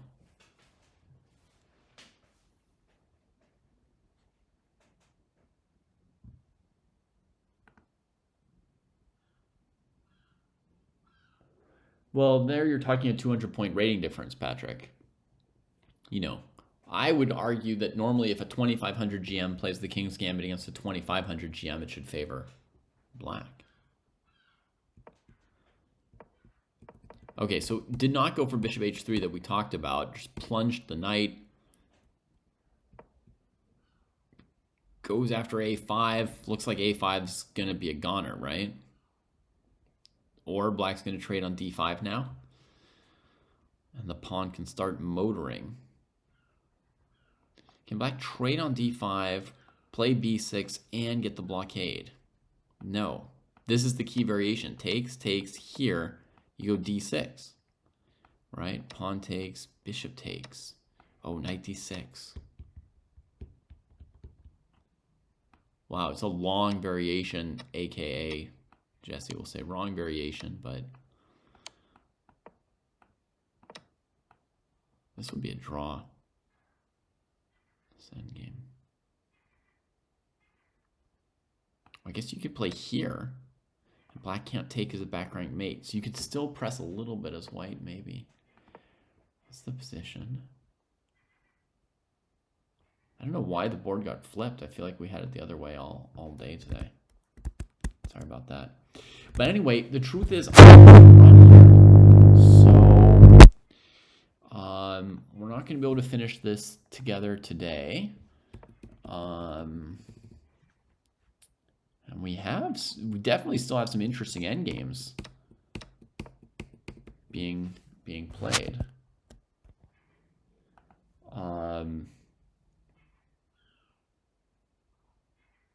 This is rook d8 forcing it. Let's just have a quick look at this.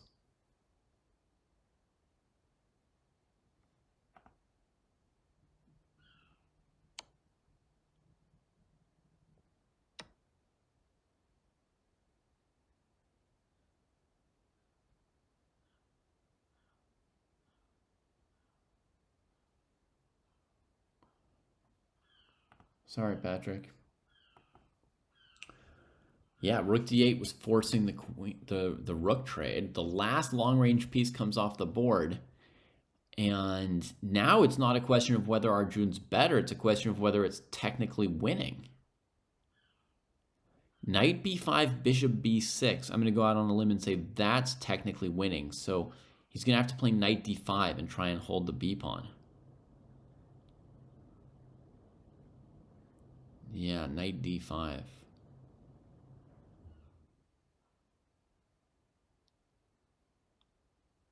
Bishop d4. Then they bring their kings.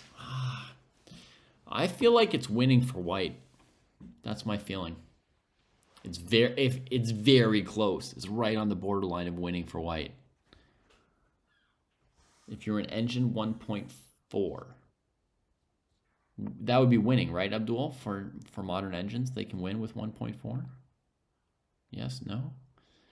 Rook c5. Knight d6 played. Is that giving the pawn on a5?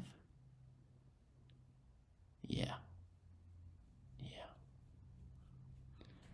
So Aravind, very good chance of winning and extending the lead. But actually, all these games that looked equal, you know, in the end game, stuff started to happen. Man, today would be a good day to be able to do a long end game broadcast. Maybe tonight after the kids go to bed, I'll pop on for a few minutes to review these end games and finish up not live. How does that sound? It's based on like, even that's corresponding to the percentage winning chances. 1.4 is pretty good. Knight d5. Tucks the bishop on f2, not d4, so the king can come all the way up here, yeah. All right, well, either way, I'm going to have to, sadly, run here. But it's too bad because these end games are even more interesting than the middle games were. Really good stuff. I mean, that one king and pawn ending that we already saw finish between Niemann and Shanklin was instructive. Very, very clean and instructive.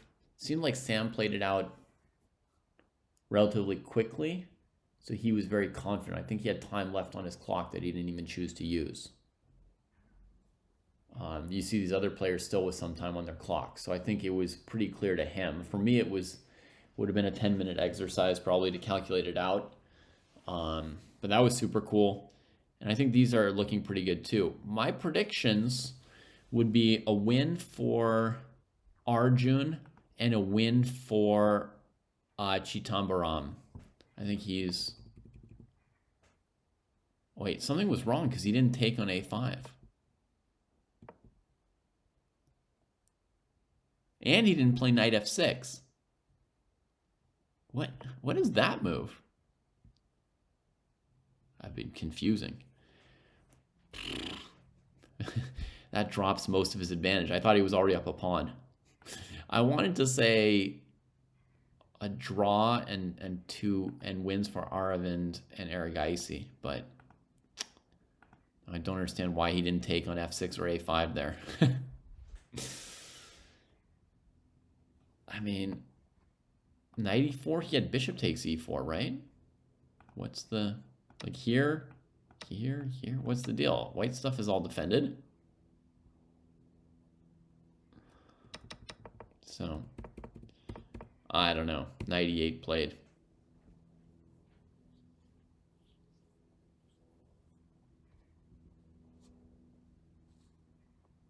Okay.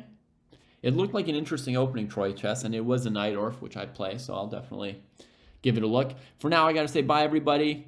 Take care. Be good. If I get the opportunity, I'll check in on the end games tonight. I'm gonna